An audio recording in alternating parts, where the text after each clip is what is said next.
Right, Chair, we are recording now. Maureen, yes, recording. Sorry, Okay. miss. Didn't want you saying anything you shouldn't be. She wasn't. I know, as it happens. There you go. Good girl.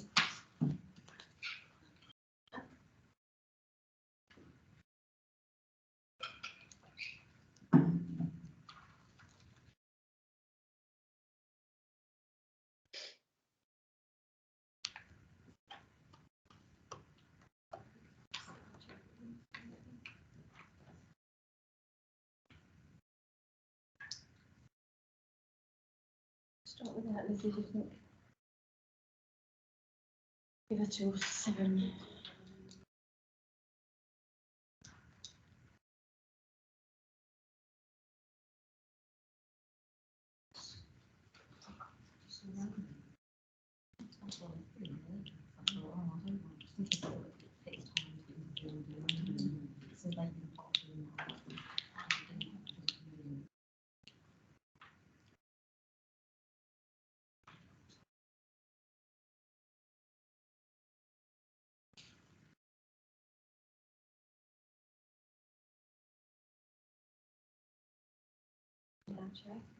Okay. Yeah.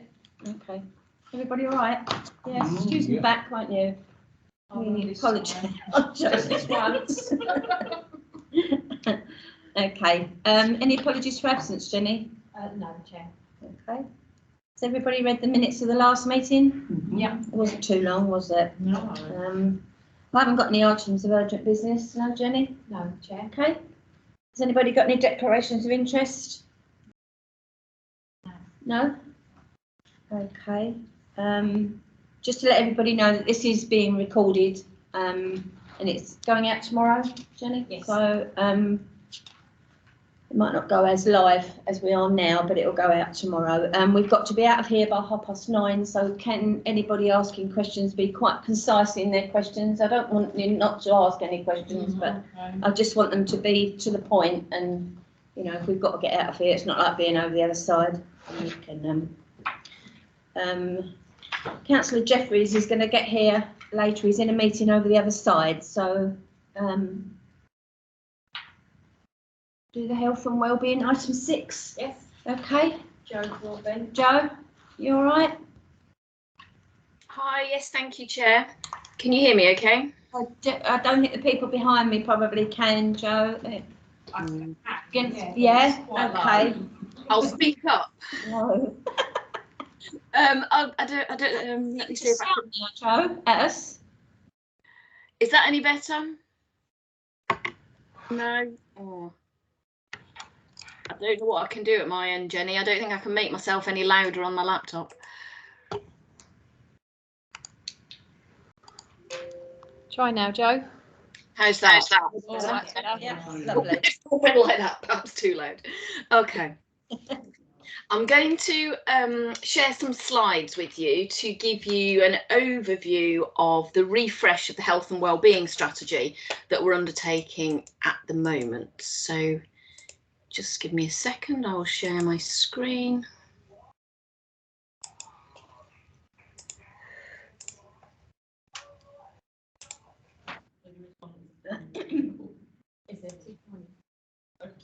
Can you see that okay? Yeah, we've got pictures in front of us, Joe, as well. Okay, cool.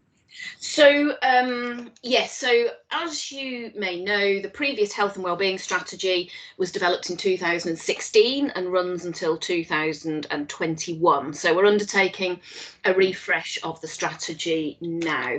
I'm going to go through, this is brief contents of what I'm going to talk about, give you an overview of the purpose of the strategy, the vision, the different areas of the strategy or domains, a little bit about outcomes, and then our plans for stakeholder and community engagement. So the health and wellbeing strategy is one of the 2 highest level strategic documents in the local system, and the Health and Wellbeing Board has a statutory duty to produce a health and wellbeing strategy. So alongside the local plan, it's one of the key drivers we have for placemaking within the borough. And as it's a statutory document, it means that partners, particularly NHS partners, must have regard to it when planning their strategy. which gives it a certain weight. So the Health and Wellbeing Board's aspirations for the strategy are, it will be high level, but we want it to be strategic, ambitious, and set out genuinely new plans and be innovative. We want to provide a clear narrative that drives the work of all aspects of the local authority, the NHS, the third sector and beyond, and it needs to address resident priorities and be co-designed with residents as far as possible. So it will be place-based and take a strengths and assets approach. The vision that the Health and Wellbeing Board have agreed for the Health and Wellbeing strategy is levelling the playing field, and I'll say a little bit more about that in a minute. But essentially this plays into the levelling up agenda nationally, and it also reflects that within Thurrock we have intergenerational health inequalities that persist. And we know that opportunities for every resident to reach their full potential aren't shared equally. So we're aiming to take a whole systems approach to level the playing field across a lot of the drivers of health and well-being in order to address the inequity that we see in the borough. Some key milestones are just there at the bottom. So our engagement period will run from next week through to early December, with final strategy sign off by the Health and Wellbeing Board in March 2022, and the strategy will be launched in July of next year. So why levelling the playing field as our vision? Well, Thurrock experiences inequalities both as a whole when compared to England, but also within the borough itself. And the high level measure we have of health inequalities is life expectancy. We know that Thurrock life expectancy has fallen below the England average in recent years. And if we think about healthy life expectancy, which is how long an individual can expect to live in good health, we know that for women in particular, this is significantly lower than the England average. And if we consider life expectancy within Thurrock, in our relatively small population of only 175,000 or so, there is a 9-year life expectancy gap for men and a 6-year life expectancy gap for women between the most affluent communities and the least affluent communities within Thurrock. Women in the most affluent areas can expect to experience 8 years more healthy life than those in the most deprived, and women in the most deprived areas will unfortunately experience 22 years of their already shorter life in poor health. So there are considerable inequalities in life expectancy. So what can we do about that? And how do we level the playing field here? So there's been a lot of research about what drives the health and wellbeing status of individuals, and it's driven by a range of broad and interrelated factors. The diagram I've got here is from the King's Fund, and they've analysed the various pieces of research that are on health status, and have identified 4 key areas that influence our health and well-being as individuals and communities. So firstly, there's sort of intrinsic factors such as age and gender, and then also our health behaviours and lifestyles. So for example, how much physical activity we may take, for example. There's also the places and communities that we live in, and that's both the built community, the built environment, but also community resilience and the strength and support that you get from your community. High quality health and care services obviously have an impact on our health status, but actually out of the 4 areas, that has the least impact of all the 4 research has shown. And the really big one is the wider determinants of health. And I've just listed at the bottom some of the areas that the King's Fund highlight as being the important wider determinants of health. So our income, access to high quality housing, access to good quality education and getting the best start in life for children. The places we live in, so spatial planning, access to green spaces, transport, for example, our access to employment and good quality and meaningful employment. All these things interact to influence our health status. And I've just put on the right here some of the big projects that you'll be aware of that Thurrock is part of.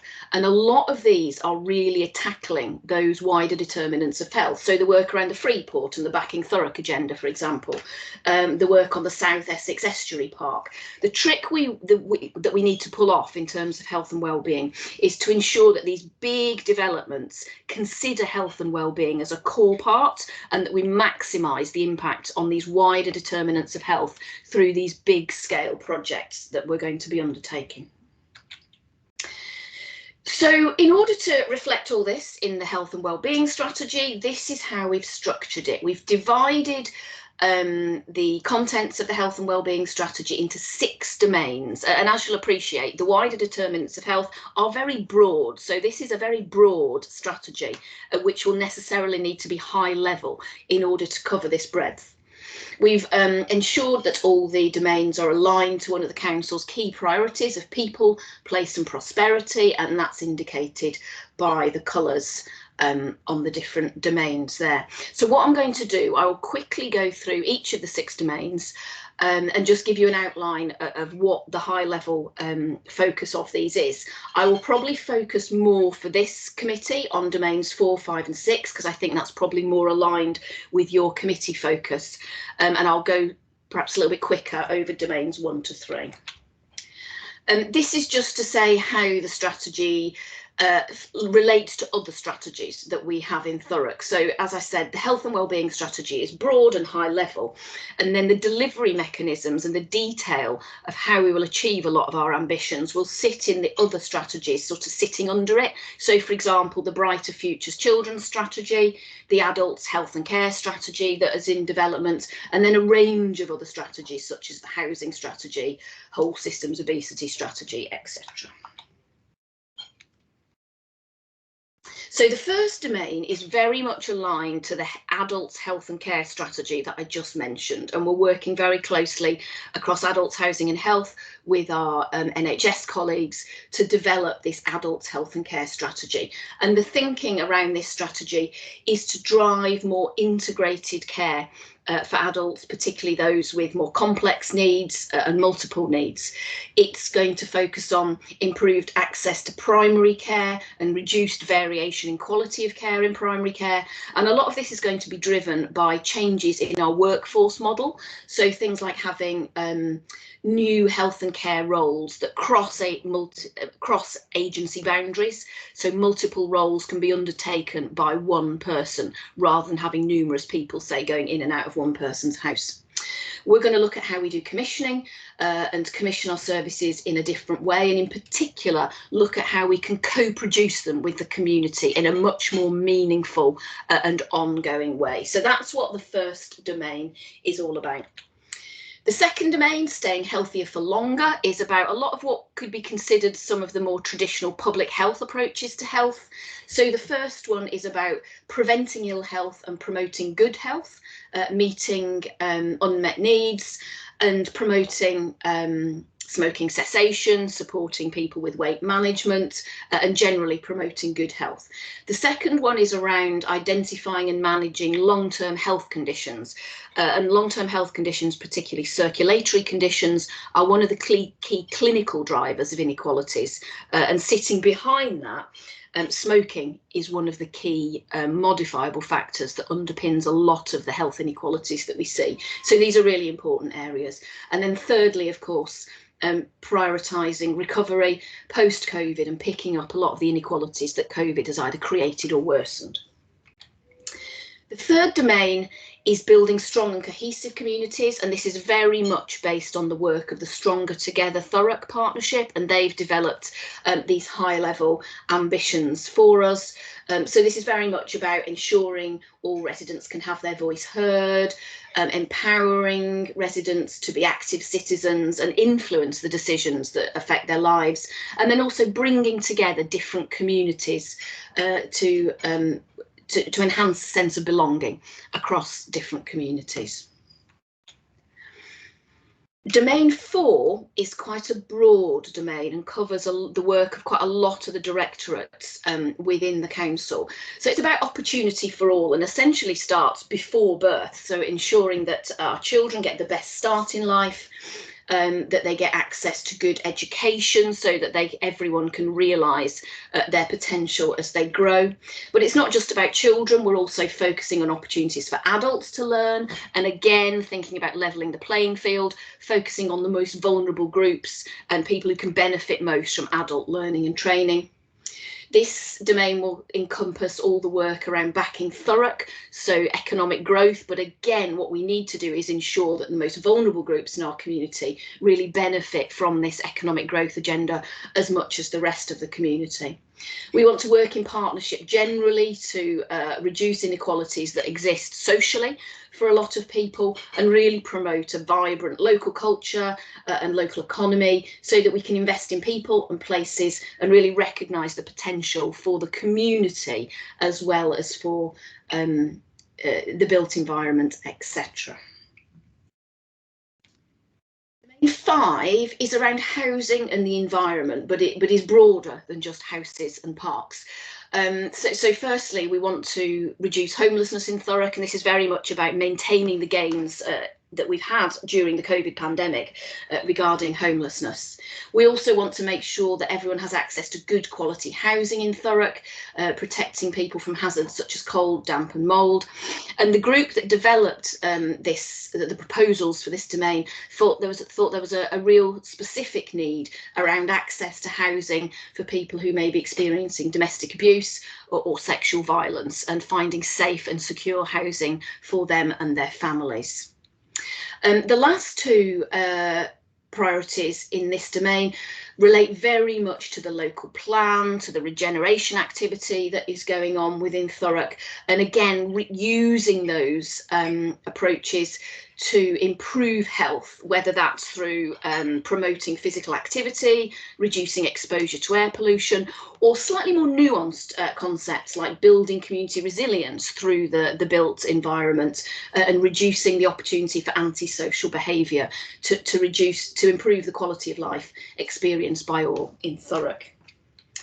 And then finally, the last domain is around community safety, and is very much aligned to the priorities of the Community Safety Partnership, and also the first priority here is very much aligned to the Brighter Futures Children's Strategy. And what we've tried to do in terms of children is reflect the Brighter Futures Strategy objectives and weave them through all the domains of the health and wellbeing strategy. So there are some objectives that are specifically focused on children, but many of them are all age and reflect those Brighter Futures priorities, one of which is enabling children to live safely in their communities and reducing the risk of youth violence and the impact of that.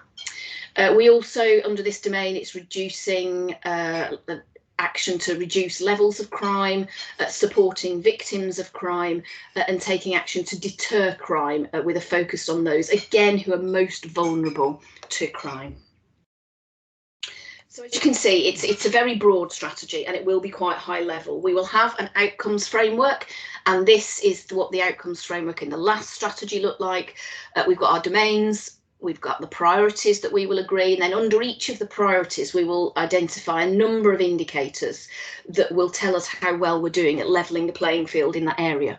But it's important to note what we're going to try and do very much is reflect indicators that are already in many of the other strategies that underpin the health and wellbeing strategy. We don't want to create a whole load of new measures. We want to be aligned with what's already been deemed important to measure. And then finally, this is my last slide, just summarising how we're going to engage with stakeholders and the community. So we've worked in partnership really closely with Thurrock CVS and Healthwatch in developing our consultation and engagement approach. And we're going to take 3 approaches. We'll be using the Council's online consultation portal, and that will be launched next week, where anyone can express views on all of the domains and the overall approach. But we're also going to engage with stakeholder groups at meetings and events that are already organised, and ourselves as the council and our colleagues in the voluntary sector will be sharing this and trying to cover as many different stakeholder groups as possible. And then we're also going to do some engagement workshops. The council will lead engagement workshops for stakeholders and frontline professionals, and our CVS and Healthwatch colleagues will do more informal consultation with members of the public through a lot of their engagement approaches. So that's a bit of a whistle-stop tour, but that's how we're approaching the health and wellbeing strategy and what we're proposing the content will be. And I'll stop there. Thanks. Thank you, Jo. Thanks very much. Has anybody got any questions for Jo? Apothecary. Thank you, Chair. Thank you, Jo, for the report. I think that it's really great to see a vision that sort of explicitly tries to tackle those huge kind of health inequalities in the borough. We've known about them for some time. It's good to see that the strategy is going to be focusing on them. I was a little bit confused, I have to admit, what reading the kind of scope. It felt like it wasn't at the moment delivering anything new, which, as you mentioned in sort of section 3.1, you know, this should produce something new. It shouldn't just be a kind of summary of, well, these are some of the things that the council are doing that might be sort of tangentially related to this topic. And at the moment, it doesn't feel like anything in the scope is particularly new. It also doesn't feel like anything in there at the moment is bold enough or radical enough to actually tackle as huge a problem as health inequality is. So I'm just wondering, Jo, how you're envisaging the actual refreshed strategy kind of being bolder, being more radical to make sure that we do actually achieve that ambition? Yeah, thank you. So it does in part reflect work that is already ongoing.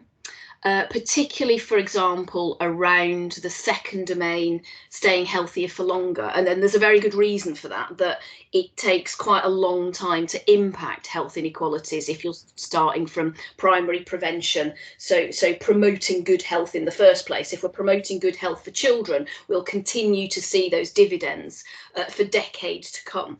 And there's really strong evidence about physical activity, reducing obesity, not smoking, for example, that you'll all be aware of, that these are really the key things that people can do.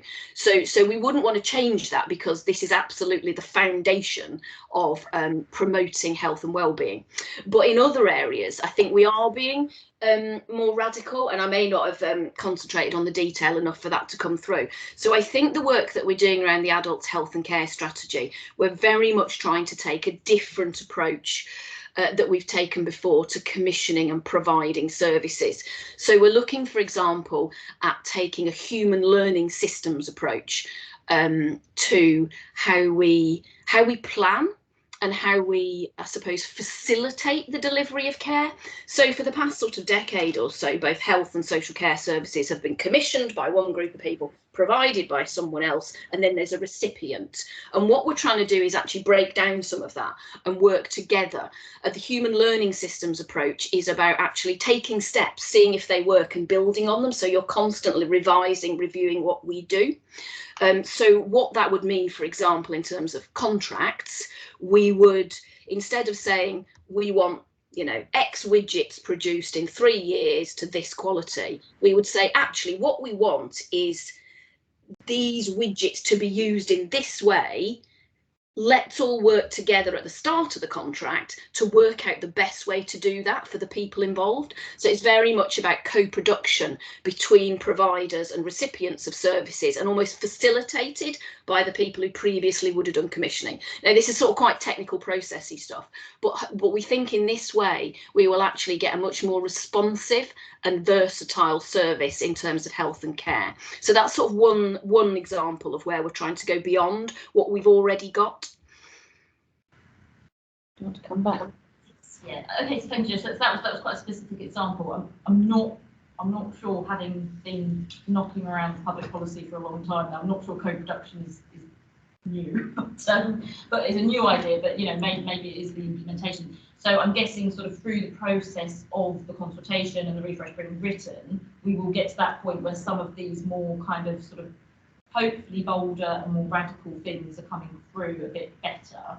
I did have a bit of a question around the document in terms of, there seem to be some slightly odd omissions. Like, I found section 4 quite odd, because it didn't seem to talk much about, it didn't seem to give us much detail about health inequalities in Thurrock. There's kind of like 2 or 3 sort of, you know, things about life expectancy, but there didn't seem to be any explanation for why we think those things might be occurring. But also there seem to be some really key kind of areas sort of not covered. You know, things that we know that kind of, you know, disability, race, lots of different issues affect health equality. We know that through research. So I'm just wondering if those things are going to come out more explicitly within the refresh than in the scoping document. Yeah, so I think that's just a reflection of where we are in the process. So obviously you'll be aware we've had a COVID pandemic for the past 18 months. And so ideally we would be much further on in terms of developing this strategy than we are actually at the moment. So it's not the most perfect process that we would like to have followed. So we're sort of doing a lot of development as we go. So yeah, absolutely, you're completely right. There are inequalities across different ethnic groups, across different ages and stages, as well as geographies, and so we want to reflect all of that. We also want to make the connections between so say, for example, where we've got a focus in domain 2 again on people with mental health issues. We know that people with mental health issues don't just suffer inequalities in terms of their mental health. They have all sorts of other inequalities as well, such as access to employment, income potentially as well. So it's kind of making those cross references that we aim to do. But yeah, I think that's a fair comment at this point, that it's sort of a reflection of where we are in the process. Thanks, Jo. Thanks, Jane. I'll just one more. Georgia. Yeah, of course you can. Yeah. Thanks, Joseph. So that would be interesting to see that strategy. And I should mention as well, obviously, we know that at ward level the differences are quite stark as well. But one last thing that I think is specific to CGS that I wanted to raise, which is I'm not convinced by the putting together of housing and environment into one chapter. Those two are quite big pieces of work. They're quite significant pieces of work. And personally, it's my view that the biggest challenge facing Thurrock is air pollution and air quality, which is sort of tangentially mentioned in the scoping document by reference to congestion, but obviously air quality is bigger than that as well, particularly since we do still have our kind of industrial heritage, we do still have, factories, we do still have people who are producing things and putting sort of pollutants into the air. And the issue around green space and development and the local plan and the importance of preserving our green space and protecting that. And I just feel that lumping, and then obviously the stuff in the housing thing, whilst I personally don't think any of it, stuff that, we should have got together on as a country like a long time ago, it's still a big piece of work, and I'm just a bit concerned that those two kind of being lumped together means that neither are maybe going to get the attention that they need. I mean, I think that's probably a fair comment. There's no right way to structure this, and because it's such a broad range of influences that we're trying to encompass in one strategy, we've cut the cake in a certain way, but you could cut the cake in other ways. The challenge we've also got is that because it's so broad and high level, it's not a strategy that tries to reflect everything we're doing on every aspect of those areas of influence on health and well-being, because otherwise it would turn into a strategy of several thousand pages, but actually so much detail that it's almost meaningless. So what we're trying to do, we've worked with stakeholder groups to come up with what we think are a few key priority areas under each of those domains, and to try and focus on those. But as part of the consultation, we will be asking very much, are these the right areas to focus on? If not, what else should we be focusing on? So very much it would be great to hear from the committee if you think there are things that perhaps we haven't got quite those priorities right and we should be focusing in a slightly different way. That's absolutely what we want to hear through the engagement period. Thank you, Jo. Thanks, Jo. Jane's picked up on a couple of things. She's asked a couple of things that I was going to ask. Sorry. It's not. No, it's fine. It's fine, because it's good that we agree. But it just new homes will. It said domain 5. It says new homes will develop that keep people well. We can't do that. There's no telling, because we put people in a new home, they're going to be well. That is an independent. That is. I don't really think that needs to be in there, to be honest. And Jane's right about this. Really, we need to focus more on where the housing's being built and what greenery there is for people to enjoy. Because at the moment, we haven't got that. I'm lucky to have a big field in my area, but not everybody's got that. And luckily they can use it. But I think those sort of things, I think we're probably in the COVID we've been through at the moment, we've not really got anywhere. You know, sometimes these are just words on a bit of paper, and we've got to come out of this first before we can actually, we're asking people to come together for their environment and what they live in. I think that's a, you know, bit far-fetched really in some ways, because there's a lot of friends of people that get together to do a lot in the area, but getting people to come together is another thing, and people have been doing that in the COVID. But I think some of these things I think are bordering on what we can't do, and there are some things we can do. And I think probably in the housing market and putting the green belt together, Jane's right that we're putting that and environment together is a big, you know, a big thing. So I think we've got to be careful what we put down on paper and what we can fulfil.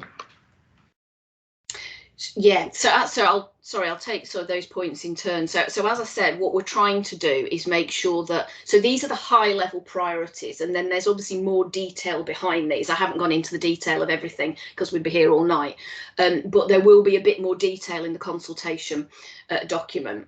But we are trying to make sure these are very much based on things we do have strategies to address, or we are developing strategies to address. So the issue of quality of housing, so the Well Homes programme, for example, is one way we can influence the quality of the private housing stock in terms of damp, cold and mould, for example. And this does have an impact on people's health, so particularly people with respiratory conditions or asthma, for example, if they live in damp housing, do experience worse outcomes from their health conditions. So the Well Homes programme would be an example of how we would seek to deliver that ambition. In terms of green spaces, we have got a more specific ambition behind there to ensure that everyone is in walking distance of green spaces. And I think one of the key things here is the two bits about linking up with the local plan and the regeneration plans, because the local plan is going to have a lot of all the policies, the strategy and the design principles in the local plan. If we use those in a clever way, we can start to design out people. So some people are, you know, are scared sometimes to go out at night in their particular environment. If we can try and design in areas where there's less fear of antisocial behaviour, that's the type of thing that we would try to do through linking up with our colleagues in the local plan. And we're very much sort of trying to work in parallel with them around this. Thanks, Jo. I mean, we've got a consultation gone out for the flats in Blackshots, and they're asking people, do they like where they are living? I've wrote back and said, yes, they do like where they're living. It's what they're living in. You know, it's not where they live is a different thing altogether. They're quite happy. They've got 56 acres right in front of their flat. You know, they're quite happy, but it's what they're living in. So sometimes we don't ask, whatever consultation we do, we use old consultations that need to be a bit uplifted. You know, we're asking old questions that not really relevant. So I think we need to look at that. Thanks, Jo. Anybody else got any questions? Yeah. Maureen? You said the women, or us ladies, live longer than men. Why? Hold on. Why is this? And could you tell us what the highest age is in Thurrock, please, Jo? So the life expectancy gap is actually narrowing between men and women, and I think a lot of this is to do with almost a reduction in differences in lifestyle.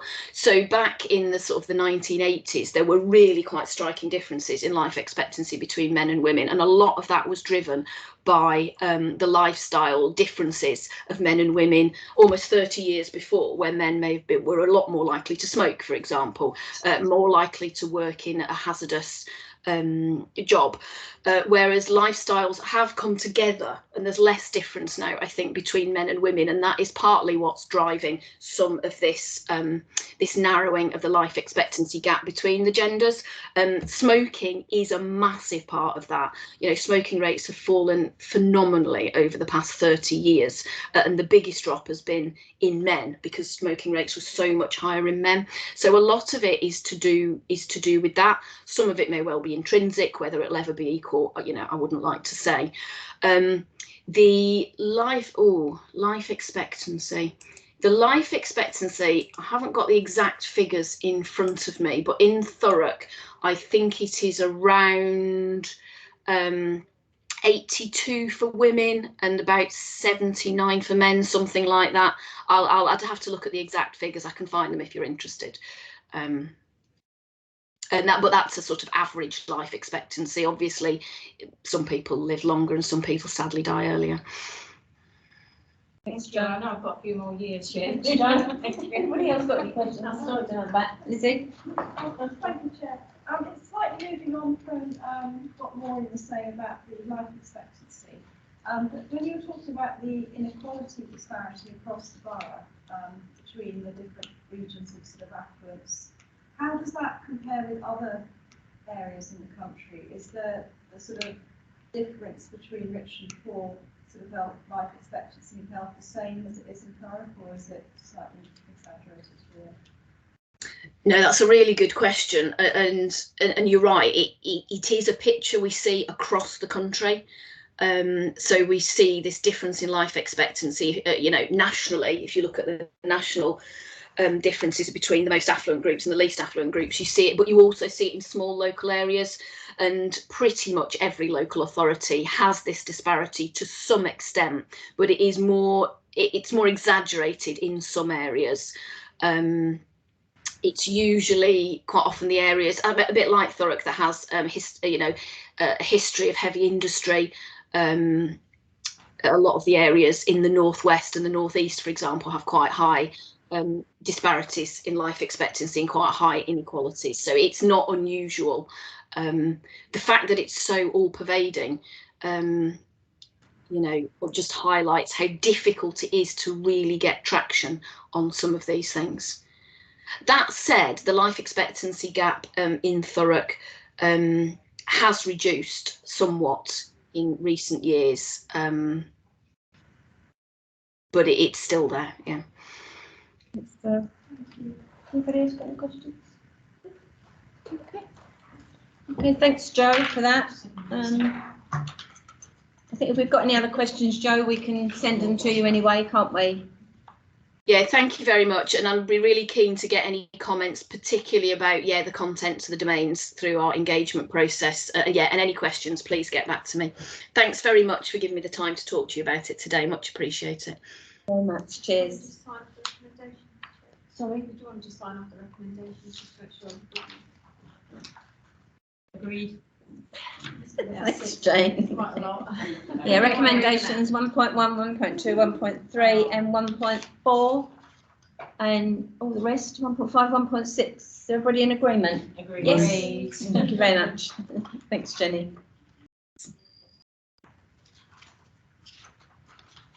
Public land maintenance, page 39. Is that you, Darren? Or we've got... Are we going to Councillor Jeffries first? Do you want to come in there? Yes? Yes? Okay.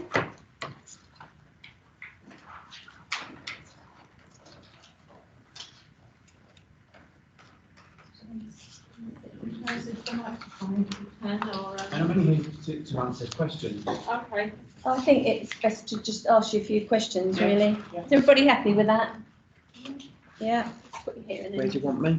Yeah, pick it up there. Things like that. Right in the front. Jane couldn't see me in full council, so I moved over there. I was like, this is really weird. It was, yeah. Just talking to somebody I cannot see. Bizarre. Right. My glasses have matches in. I need to take mine off. Oh, that sounds alright. Just to explain, this was brought as part of the scrutiny review that the committee would ask a portfolio holder to give a quick overview of their portfolio or to take any questions that members may have of him.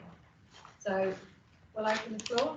Councillor Rexall, did you want to ask or say anything first? Yeah, did you want to run us through anything, Andrew? Just your No, I think and I think the report says it all. It does, I think it yeah. gives you the information, and It does. And as you asked me to I did. attend, I thought I would be able did. to answer any questions. Obviously, Darren's here as well, so anything that I can't answer, Darren will, I'm sure, will be able to answer. I did. Sorry, Chair, is there a report for this item? Did you just say? 73. Oh, have we changed order? Sorry. Yeah, we've changed order a little bit, haven't we? So we've missed the public. We've missed the public. Gender item, are we? This was the first this was the first item. This was item 5. Responsibilities of portfolio holder. Yeah. So it covers sports, environment, and leisure, and whatever. This is just here for those sort of reports to ask any questions, or if you specifically have anything you'd like to ask him. Sorry, my agenda, I didn't realise my agenda goes from agenda item 2 to agenda item 6. Yeah, That's all right. Oh, really? We haven't read your report. No, we haven't written it. Sorry. Don't worry. It's a mystery. So you'll have to. I'm sure once we get started, we'll have a lot more questions to ask you. Hopefully, I'm not going to put you on the spot at the moment. Probably are. Well, I just really want to know What's this then? What have we got? where we are with the sports strategy, Andrew.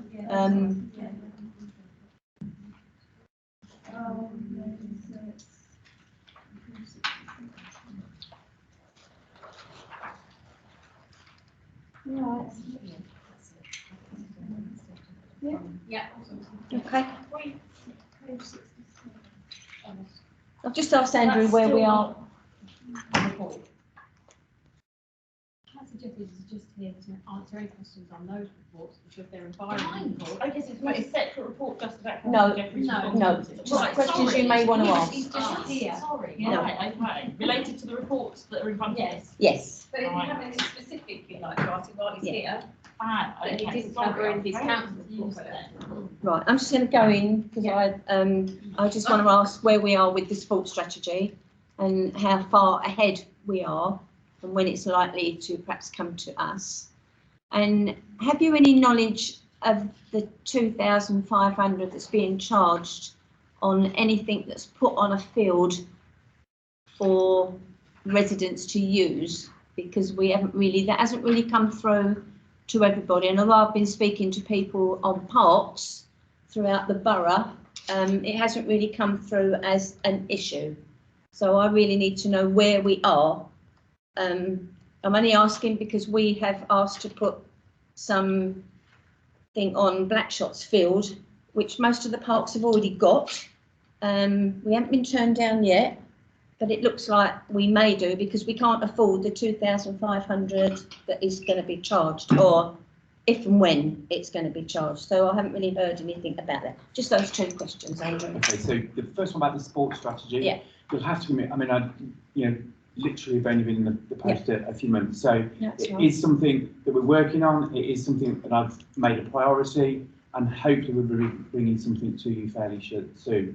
And I don't know, Darren, if I haven't said anything wrong there, I don't think, we are planning to get something out as quickly as possible. Yeah, absolutely. We've got the active post strategy that's already available, and that will feed in the information. We'll get the information out of that for the sports strategy. Some of the information's already in there, but we'll bring that to you. With Okay, regard that's to the 2,500 for the sport, my understanding is where we've put it in as a council, which we have in a number of places. So, for example, in Daisyfield in Tilbury, we've put it in. Part of the overall cost, we factor that in. When a community decides, which is what you're trying to do in Blackshots, we then have to pick up the cost. Now, I agree, £2,500 does seem a lot, but I'm told that's what the amount is, and that's what the council have to budget for to be able to keep the equipment safe. Now, I have asked officers, is there any way that, as they're already going around checking on other equipment that's in Blackshots on a regular basis, can we not somehow, join the two together, and I'm told it's not possible at the time to be able to do that, because the gym equipment is specialist equipment that needs specialist inspectors. It doesn't actually, but it's guaranteed for at least 15 years, and the people who put it in will come out and look at it, obviously. But why I'm saying this is you're going to get groups like mine that are going to say, well, sorry, we can't afford that, although Julie did put it down to 1,500. We still couldn't sign up to that because we can't guarantee that money every year. So, and my other worry with that, Andrew, is if the field is owned by the council, and there is a load of stuff on there now that is already on there, which we've already done through the years, and there is nothing on there for the 40 to 60 bracket. There's loads of things for kids to do, but there's nothing for the older people. And if you want to get people out there doing something, then we have to help them. And we as a small group can't sign up to that money every year because you just can't guarantee it. We could possibly get somebody to sponsor it, but that's another issue. I just think we should look at this in a bit more depth. If we want to put something out there for the older people to use, then, you know, if we want to get people doing something on the field, we've got to help, you know, because all that's going to happen is the group that I run is probably going to fall now and nothing else will get done. So, and I don't want that to happen, but that's what people are seeing now. They're saying, is it worth us carrying on then if we're not going to be able to do, because we fund, we try and raise and we do things, but if we're going to be thwarted at all costs, then it won't be worth us doing it anymore. So I just want. I hope your group doesn't fold, because well, I mean, it's an important group, you know, and it does a lot for black shots. Perhaps if we can, let's have another look at it. Let's see if there is something. I'm not promising that there is, but you know, the difficulty is, and Councillor Proctor was coming in, and perhaps it might answer our question. Yeah, we don't want to, you know, shy away from community groups doing stuff in our parks and open spaces. We welcome that. The difficulty is the ongoing maintenance, because, you know, it's a cost implication to us to do that. You say about the 15 years, and that's absolutely right. The problem that we do have in this borough, unfortunately, is that equipment does get vandalised, and the cost of repairing that vandalised equipment can be more expensive. So we just want to make sure that the equipment that goes in can be maintained within the current budgets, and make sure that the equipment that's going in is the equipment that is required. And I know that what you're saying there it is, because, you know, it's for the older community. So, as Andrew says, happy to have another look at it and see what we can do from there. Well, that's good. At least if we look at it, at least we're looking into it. So we've got a lot of those in the borough that do not pay that 2,500, but they still have that equipment there. So my only worry with that is that the field belongs to Thurrock Council, but we'd be paying the 2,500 to maintain the equipment on a field. All the other equipment that's been put in place has been put in place by the council, not by individual groups. No, all that that's on Blackshots Field we've done with Friends of Blackshots. Everything that's on there. I thought you meant gym equipment. Yeah. No, everything that's on there has been done by Friends of Blackshots. So there isn't anything on that field, would have nothing on it. So that's my only worry, that we've got nothing for older people to do on there. And if we're trying to, with health and wellbeing, if we're trying to get people out there to exercise, that is going to be our only way to get people to do something. So as long as it's going to be looked at, I'm quite happy with that. Can I just pick up on something that Darren's just said as well? Just a minute, I want to put out there for everyone to know, and that is the vandalism of the equipment in our parks and open spaces. We've got a particular big issue in Tilbury, in the King George playing field, where we've put new equipment in, and it's just been trashed. Literally, officers are out there repairing it, and within 24 hours they're back again trashing it again.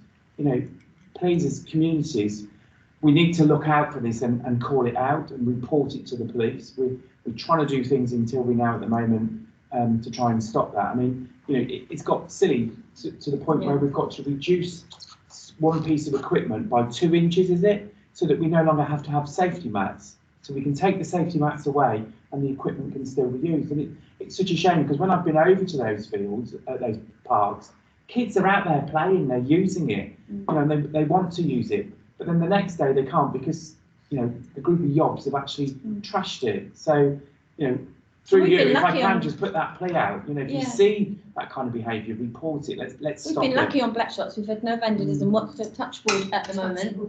I say that and then goes something goes and happens. But all the stuff we've done over there, we've been really lucky. You know, we've had no, whether it's because there's always people about and it's quite dark at night anyway. So, you know, but then if we're looking at it, perhaps we can go. Councillor Apothecary. Thank you, Chair. I'd just like to really reiterate what Councillor Redsell has said there. We're in a situation, am I right? We're in a situation where community groups are investing their personal time, they're getting together as a community. You know, I know we don't talk about big society anymore, but that's what everyone was told to do in 2010 when the money stopped. That's what everyone was told to do. People have got together, people are investing their time away from their families, away from their jobs. They've got jobs. You know, that they've got full-time jobs, they've got families, they've got other commitments. They're working to fundraise to basically do the council's job for it. And our way of saying thank you is going to be, here's a bill for £2,500. I mean, like Joy, I worked very closely with a group that got stuff on Grays Riverside, and also stuff additional, you know, new funding for Grays Beach Park. The new galleon was not paid for by the council. It was actually, you know, that money was raised by the Lightship Group. And for them to now be told, or for, you know, if they want to do something in the future, to be told that actually the council is not going to support them, I'm not sure what kind of message that is sending either about the council's commitment to community empowerment, which was one of the main things in that document we've just seen, or to play, active sport, open space, pride in the borough. I mean, these community groups have stepped into the breach and they've done tremendous things. You know, created play areas out of nowhere, and our thank you to them is this. That's not on. That's not okay. We can't let that. We worked it out the other day that because of this, I actually worked out that on the field over the last 20 years we've raised 130 grand. And that's doing the tennis courts and everything is on there. But that's why I mentioned in that last report with Joe, if you want communities to get together, they are not going to get together, because I know my group is really because one person has to sign that off, that 2,000, and no way going to put the chair of the group or the vice chair of the group she's not going to put her name to it, because she'll be, that money's got to be paid by her all the time, and that she's not going to do that. So those groups will fail, because that's how it is. You know, we can't do anything about it. If that's how we've got to go, we've got to go. But those groups will fail. And as Jane said, we've worked really hard to raise that money to put those things on the field. And if we can't get together in a way that, I don't know, I just don't know, 2,500 from every group is a lot of money, and I know that they've got to be, but there must be an insurance we have to take out to look after those, because it's on our field, isn't it? All the fields are ours. We own all the fields, so we don't. We did think there's another way we could do it, is to buy it, then gift it. You know, it's yours now. You know, so it's the other way we could do it. But I mean, we've got somebody looking at it in the law, how we stand lawfully with that. So we have to go, and it's horrible to think we have to go down that way as a group to look at something in law to where we stand, because we're putting ourselves in the front line somewhere to say, well, sorry, if we haven't got that 2,500, what are you going to do? You know, do we sell everything that's on that field that doesn't belong to the council anyway, and say, sorry, we'll sell it all, get rid of it? And that's not what I want to do, you know. So I do. There's got to be a coming together, Andrew, of all officers in thinking that there must be something we can do other than just charge people, because you're only charging a small group of people for that. 'Cause it's not the whole community that raises that money, it's that group that gets together and does the funding. And it's hard, it's not easy, you know, and I don't want to see things like that go, but as Jane said, things will fail, and then we won't have anything. And yeah, sorry, Councillor Tandy. Thank you, Chair. Sorry. It's just going back to the vandalism of the equipment, that's obviously causing a lot of expense. Are there ways that we can try and reduce that? I don't know, surveillance of CCTV or lighting around the areas, because that's going to be cost saving. So in this particular park, the particular issue we've got is it's right in the middle of the park and it's very dark. There's no power supply there. So we've looked at CCTV, but there's no power supply. We've then looked at, could we put a generator? But guess what? The generator would probably be nicked, so we can't do that. So I have asked our antisocial behaviour unit to arrange a meeting between the police themselves and all the ward councillors on the site. So let's talk about it. What you know, no one's an expert on this. Let's get together and see if there's some way that we can improve this. And the invitation should be going out, I believe, fairly soon to try and get that group together. So even if it is just that the police, you know, make a note of it and patrol that area more often. Our antisocial behaviour unit go out there more often. We just, I know in my own ward in Ockham when we had some antisocial behaviour, all it took was 48 hours of police presence and antisocial behaviour officers. For 48 hours, bang, it stopped. It just completely stopped, thankfully. So I think we just need a bit of an emphasis on let's get rid of the antisocial behaviour that's happening in that particular park. Yeah, so obviously on the vandalism, what about the quality of build of the items they put out there? Do they make any difference? Like you're saying, the 2 inches and then you don't need the mats. Something, you've got a list of heights that, you know what, there's no point putting a slide there, these. So officers do look at that, and that was what, as Darren just said, one of the concerns they had when the equipment was going in was the vandalism of this equipment, and then the cost to repair it falls on the council.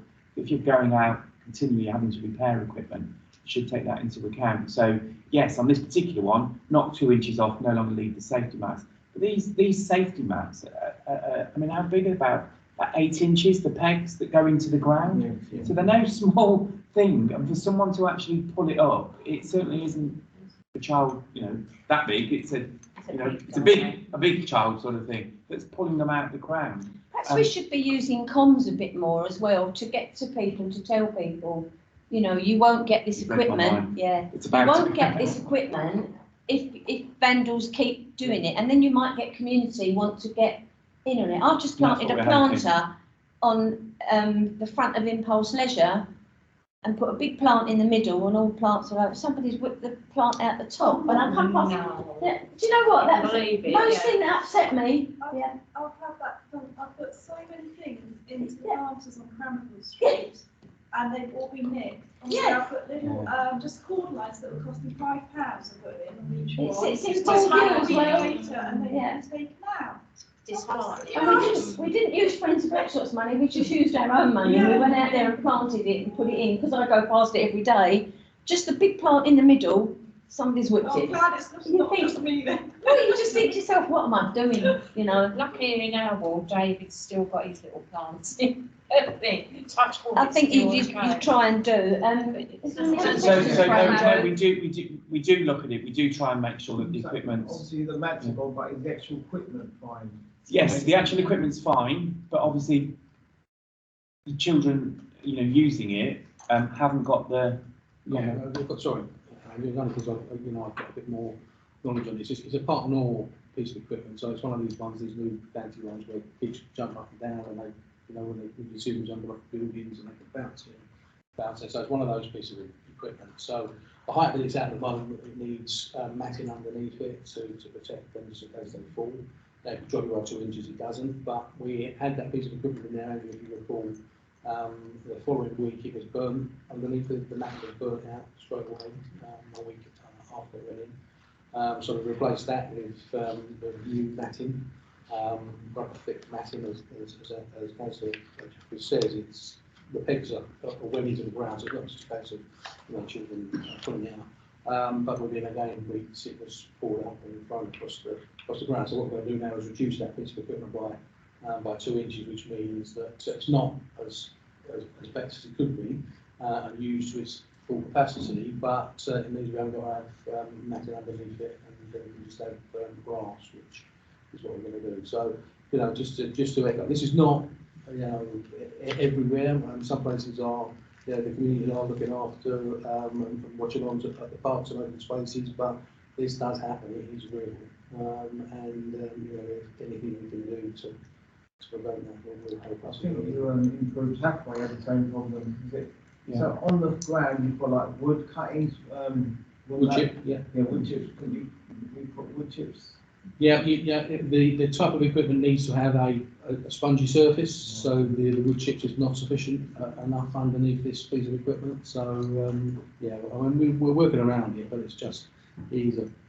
So going forward, if there's other places that are going to be qualified for these playgrounds, you can look at that as well. Yeah, no, absolutely. I mean, I'll come on to that in my report shortly on the sort of public land maintenance strategy, because this encompasses some of the stuff that we've been talking about with regards to you know, the play areas. In the past, what we did was we got funding in and we tended to put play equipment in the spaces where we thought we should go. This strategy now looks at parks as a whole and looks at where they should go and how they should be maintained in the future. So I'll come on to that. Perhaps there's a meeting that could be had with Friends of, because we're not the only Friends of. There are quite a few Friends of who do raise money. You know, as Jane said, that we all work hard and we want the area to look better and we want them to enjoy what they've got. I mean, what we do in some instances, we have to obviously take into account the maintenance of equipment. So we tend to reduce the equipment that we're putting in to make sure that we've got the money to maintain it thereafter. So perhaps that's something we can look at. But happy to look at it as Councillor Public says, we don't want to deter community groups and friends of groups working with us to make the place look better and be a better place. But it's just we've got to look at what our maintenance regime is going forward. Just to go to what Jane said about, you know, dissuading groups to do anything, that's not what it's about. You know, community groups like yours is so important, and officers do work daily with these groups. I'm sure you've come across it yourself. So, you know, Darren and his team do work with community groups all the time. It's just this one issue here, but. I think, sorry, can I just, I think the challenge, Andrew, is that, I think when officers talk about sums like 2,500, because of the sums that officers are used to dealing with, that doesn't sound like a lot of money.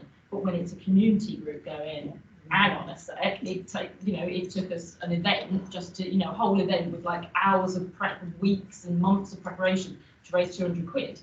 I think sometimes it's, and I'm not, previously was an officer, I think it's very easy for officers to kind of say, oh yeah, it's 2,500 and not necessarily understand the process that the group, like Joy outlined, that these groups have to go through, and the sort of personal investment. The funding, they're not going to give you that money, no, 2,500, because they're not going to give it to you. Yeah. Once you put down 2,500 for maintenance, they're going to go, no, you can't have it. Say no, because they're only given funds. Yeah, no. Yeah. So we're in a hard place. It doesn't. Councillor Lydia. I was just going to say that for the 2,500, should that be every year for 15 years? I don't know how long for. It's just what I said. It's never. It should be put in as part of the bid, shouldn't it? Really. So I mean, someone's got to pay for that. But that bid would only be a one-off payment. The bid. Once you get funding for that equipment, that would be a one-off payment. But you couldn't put that 2,500 in. They wouldn't give it to you. Why wouldn't you? They wouldn't give it to you. But funders tend to only do capital as a rule. Yeah. Not all, not every fund, but a most lot of of funders will only put it in. I know the one you're talking about, the CEDF fund, and that isn't capped. They won't give it to you for maintenance for. But I mean, the next 15 years. Should be advising these groups, which they do to a certain extent, to say, okay, whatever you're planning, think about maintenance for the next 10 or 15 years. That sum will be 2,000 or 10,000 or 20,000. You've got to put it in your funding bid. It'd be too late if then you're turned down because you haven't got the funding. Well, we've put in for it for 3 years running now, and we haven't got it. So we're not getting it, and we haven't been turned down this time yet. But I think we will anyway. But if you put that in with your bid, I don't think you wouldn't get it, because they'd be asking you. They'd want to know how long you've got to pay that for, and the company that put it in guarantee it for 15 years anyway. So I if think they're with the going to, CDEF grant, if I'm right in thinking, you can't include, you have to prove that you've got the ability to maintain whatever it is going forward. I think that's what it is. That's some of the rules that are within that grant. they've never asked us for maintenance for anything. We've never put But any they should- maintenance. they Yeah, they should should do, do, and but it's not they've just never. Enjoy, it's No, they've never the done whole- that yet. The whole borough. You've got to move to corridor. You know, is it £2,500 per year? Getting I housing, can't remember. Working on it. From the- to be honest, I can't remember. And say that, we're all Western Borough. It was, Vince should have been on the call tonight, but unfortunately he's not able to, so I'll find out and come back to you. The other point I wanted to raise was that in one of the newer estates in Tilbury, the quality of maintenance is nothing like our own direct labour force. And I've also seen that in Sycamore Close, for example, where Peabody manage. In other places, it's external contractors have done a very, very good job. And just want to know what your thoughts were about that, because it's bothering me. So sorry, so is this where we're not doing the contract, it's an external, and they're not doing as good a job? They're not, the external contractors are not doing as good a job as our own labour force. I think I'd be right in saying it's down to the management company of those buildings. That's right, yeah. So it would be for them to make the decision. I know, but they're not doing the job properly, Yeah. basically. They're saving money and not doing the work as it should be done. I mean, Sycamore Close, we've spoken about before, haven't we? Yeah. We've got hedges a metre into the road at the present moment. We've actually got trees growing out of the verges that shouldn't be there at all. And I don't know, Darren might be able to answer this better. I mean, if it's a public highway, then I think we could act, couldn't we? If it's incurring onto the roadway, we can have a look at that. yeah, I mean, I've been on about this for 6 months. You know how. Yeah, I know the area you're talking about, Councillor Millard, and it is a private area. I think we have done some work down there already, but happy to have a look at it. If it's encroaching onto the highway, we can also get the highways inspectors to go around there as well, and they can write to the company involved. So. What I I want also to think, make isn't sure. there, I think there's we can issue, I can't remember what it's called, but there is something that we can issue to a resident if their garden's overgrown and it's affecting. So perhaps we could look at that and seeing if that sort of order can be put onto the management company to say, do your job. But going forward, I know we're building lots of new estates in the future. I just didn't want to see 10 or 15 different management companies, some doing poor work, some doing a half-decent job, when really, from a councillor's point of view, I don't want to be phoning up 15 different management companies trying to find out who's doing a good job and who's not. I want to go and see Darren, you know, why is this not being cut properly, or well done, you've done a really good job. And I wondered if you could pass that back to planners, because it is a real problem. We could finish up with dozens of different management companies. I can pick that up, Councillor. They're all getting paid the same, they're all charging the same. And of course, you know, these people are still paying their rate, their council tax. And I don't think that it's been gone into enough. That's why I wasn't getting at anyone. I was just saying that the 2,500 seems to have come out of the air, that this is what we're going to do, but nothing seems to have come on paper. And my worry is that I can't see that it needs 2,500, you know, to manage that bit. So we've had no vandalism on, it's touching wood, but yeah, thank you. But we've worked well with the council, haven't we, on Black Sox? Absolutely, and you're both right. This has not happened before because you know we've been able to absorb that. We're now not able to. Because I know people that have taken the course to go around and check all this equipment, and they only charge £300 for doing that. It may be something that I'll pick it up. That people can take on board, because I think 2,500 every year for a Friends of group, they're not going to do it. They are going to fail, and they're going to say, well, I'm sorry, you know, it's gone, we can't fund that anymore. And that would be all the funding that's going. you know, and I don't want that to happen, you know, so. Thank you. Hope we haven't put you on the spot too much, Sarah. You know me. Oh, hang on a minute. You spoke too soon then. Yeah, right. Can I ask a quick question, Councillor Fries, about the financial viability of impulse leisure, both currently sort of coming out of the pandemic and also into the future, because there have been sort of wobbles, shall we say, at points in the last couple of years when, you know, we have sort of mentioned bankruptcy. I just wondered if you could give us a bit of an update on that. Am I allowed to? I probably know more than you. Well, more than you. what I would say is when I've spoken to This is being recorded and it will go out live tomorrow. So I could speak privately, I think, would be better, yeah. Okay. That's not to sort of alarm anybody, Yeah. but I don't want to say something, you know, that goes out publicly and it shouldn't have gone out publicly. Okay. Impulse Leisure are still running our sports sites, and they will continue to do them for the foreseeable future. sorry, but I might just. Told you, didn't I? Thank you, Jen. I thought it was going to be an easy one. Did you want to, It's easy, really. I can't see people that. sorry, did you want to thank Councillor Jeffries and then move on to the next I report? will. Yeah. Do you want to stay or go or? I was going to go if that's okay. Okay, it's Yeah. fine. You're probably glad to go, aren't you now? Oh, thank you. Thanks. Thank you for your time. Yeah, thank you very much. Take care. Thank you. Okay, page 39. Is this your one, Darren? As Vincent's not here. It is, Okay. Chair, indeed. I'm happy to take this one forward. Okay, thank you. So thank you, committee. Hopefully, the committee have had a chance to, an opportunity to read the report and strategy. I'm not planning on going through it in detail. I think it's just a case of me picking up on the general sort of points and giving you sort of an overview of what this is about. So the public land maintenance strategy has been prepared to ensure that our open spaces are effectively maintained, and I was just touching on a bit of that in the previous questions that Councillor Jeffries had.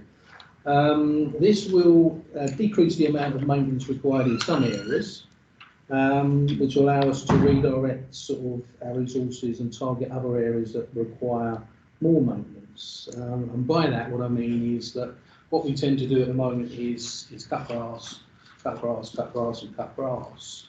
And what is happening predominantly across the country and in other boroughs is that boroughs are looking at, you know, what areas they've got, looking at the value of those areas and what they're used for, and thinking about other ways in which they're maintained. Mainly leaving them to become biodiversity areas, and by that I don't mean just leaving it and not cutting grass, but also becoming wildflower areas. You know, maintaining them to that sort of level. I'll give you an example of that. Football pitches, when we cut football pitches through the football season, they cut on a regular basis and marked out. Do they need to be cut for the rest of the season if it's not being used? We just tend to cut them all the time. Is that necessary, and do we need to do that? So this strategy gives us an opportunity to look at each location and look at what actually needs to be done at each location and how we can potentially do things a little bit differently. I think the most important thing about having this strategy in place, we've never had a strategy before, so this is the first of its kind. I think the most important thing is that this will enable us to trigger some internal and external funding, particularly with regards to development going forward. So it's a very important document to have. And I also think that it's important that we now start looking at you know, biodiversity areas and natural habitats within the borough, which can be done with less grass cutting, as I've mentioned, and with planting of wildflower areas. This brings a number of benefits, including air pollution and the air quality that we've mentioned before. Tree planting can also assist in that area, so I think this is an important strategy to cover that. And in the document itself, in the strategy, you'll find various different pictures and photographs of areas and what they may look like and what we might determine they are. So we've categorised those just to give you a bit of a flavour of what you know, the typology will be and how they may be maintained in the future. We're conscious that this is a change or potentially a change for the way residents see the borough. I see Councillor Edsall smiling there, and I think I know the particular area that she's talking about, but this strategy will enable us to identify these areas, and what we plan to do is to identify these areas through communication and through having signage up to say that these areas are wildlife areas or biodiversity areas, so that the residents know that they're not going to become as frequently in the future. The recommendation for this is that Clean and Green Associated Overview and Scrutiny Committee recommend to Cabinet the adoption of this public land maintenance strategy, which is the recommendations are shown in the report. So that's just a flavour of what it is. Imagine I've got a few I do. questions. I've got nothing really against anything that's in there, to be honest. Wildflowers, as long as they're in a corner somewhere and not just planted anywhere, because I remember us, I was saying earlier on to Steve, I remember us putting poppies all up Stanford Road and someone coming along with the old, you know, and killing them all. So that was a waste of time to start with. But what I don't want to see, you've mentioned in the report the roundabouts. Well, I can remember doing a survey on that. I think I've given it to Vincent for roundabouts, because we don't seem to have moved forward on the roundabout strategy that we had. We've still got adverts sitting on there where the firms are not even there anymore. So I think we could be looking at roundabouts, no matter how small they are, and asking firms to come out and look after them. Because I think that's something we could do, and that brings a bit, I might bring the 2,500 in to cover whatever. But I think that roundabout strategy should be worked out a bit harder, you know, because we know the lovely ones we've got that are really looked after, and the ones that are not. Yeah, absolutely, You know. and this will cover roundabouts as well, because it's they are open spaces at the end of the day. And I know the area, and that's what I was referring to when I looked at you and said, I think I know what you're smiling about. You know, again, this is a strategy going forward. We've not had this strategy before. We've tried various different isolated pieces of you know, this before, but nothing on this sort of scale, and nothing that you know, we're going to look at each individual location in isolation to see what needs to be done. I'm not sure that housing seem to want to take the posts up and put grass and put hedging in. That's going to give you another job, because you've got to come out and do all the hedging. So I can't see, if we take down posts, all it's going to become, and probably everybody else is having trouble in their ward, but if we take down posts and we've got a grass verge, we know what's going to happen to it. It's going to have a car on it, you know, and that's going to ruin the grass. So I think we've either got to come up with a strategy of hiring the curb, like we've done around Tilbury, near Asda, which stops the cars going up. That would be less maintenance, you know, to do, because you just have to cut the grass in. So I think we've got to look at some other things that have worked in Tilbury, which might work around, and it might stop cars parking on half on the pavement and half on the road, or all on the pavement, and a little bit on the road. I mean, there's so some examples in the strategy there I think we should look verge at areas and what they might look like. Yeah, we'll look at it in depth. Mrs. Cassidy? Yeah, I'm just looking at this photo on page 46. So if that's an example of your wildflowers, and then on the side you're cutting the grass, and then you're gonna have Costa putting signs up saying this is wildflowers. To be honest, I'm not a gardener. I would look at that and it's uncut. I would say it's overgrown weed. I think it looked tatty. I don't think it looked great. And then it don't make sense if you just say this is your grass you're cutting. You've got gaps there. You're gonna leave wildflower there. So the cutter might just cut it all. Wouldn't it be less cost effective than having this idea of wildflowers? Yeah. Where I think everyone would just say it's overgrown, council not cutting the grass, while we're paying more council tax. And that's the challenge. The challenge out of all of this is the communication element, because people, and you know, thanks for saying you're not a gardener, and a lot of people are not gardeners and think that you know, in sea area, you know, it's weed as opposed to wildflower area. So you know, we need to get the communication right on this.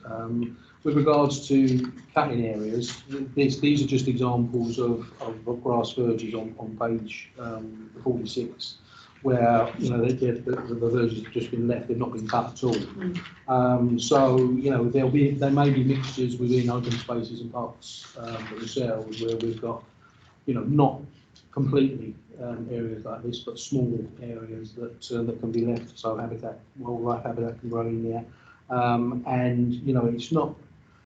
Parks can look just as nice with wildflower areas as opposed to being cut all the time. It's just that people getting used to that fact that at the moment we cut the grass all the time on a regular basis, and this is looking at doing something you know slightly different to that. So we're not using the logo, pin it, cut it, fill it. That's. No, we would just say that this area is you know either a biodiversity area or a wildflower area that's been planted as part of the you know the public land maintenance strategy or something like that. You know, just so people are aware that this is the reason why the grass is not being cut. Councillor Dow? Yeah, I'm not actually against the idea of wildflower meadows, and I've seen like at Davy Down, for example, and also some places in Basildon. Yep. And it works quite well. The problem I've got is that we really do need to consult heavily with all the forums and get sign-off from the forums and all the wards so that everybody's agreed that that's what's going to happen. Because I know what I'll get, and that's, you know, still again, everyone's, you know, left us behind, and I really don't want that to happen. So please consider that. The other thing, some of the frequencies of grass cutting, verge cutting, a little bit sort of woolly, you know, 1 or 2 cuts per year, or 1 cut is really not a good idea. 2 cuts is sort of bearable. I think maybe they need to tighten up on that a little bit. Yeah, fine. I mean, it's that's in there because it depends on the location. But you're right. I mean, normally it will be 2 cuts that is required. And these sort of areas are not. It's not just a case of you know you just leave it and hope for the best. It still needs maintaining. These areas will still need maintaining, and you'll get you'll get weed in there. We need to get that weed out and make sure that it's wildflower that's in there on the wildflower areas. So there is maintenance required, but once it's established, that's when it will come to full fruition.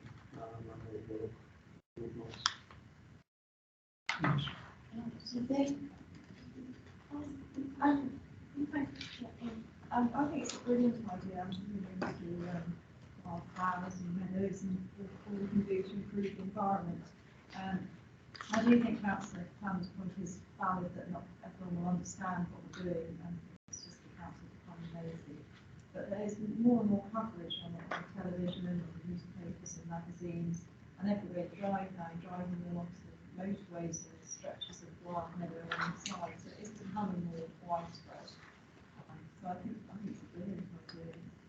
Definitely going to help with air quality and general health. So it can only be a positive, really, so long as we can get the information out to residents as to why we're doing it. It's not visibly lazy, we're just trying to help.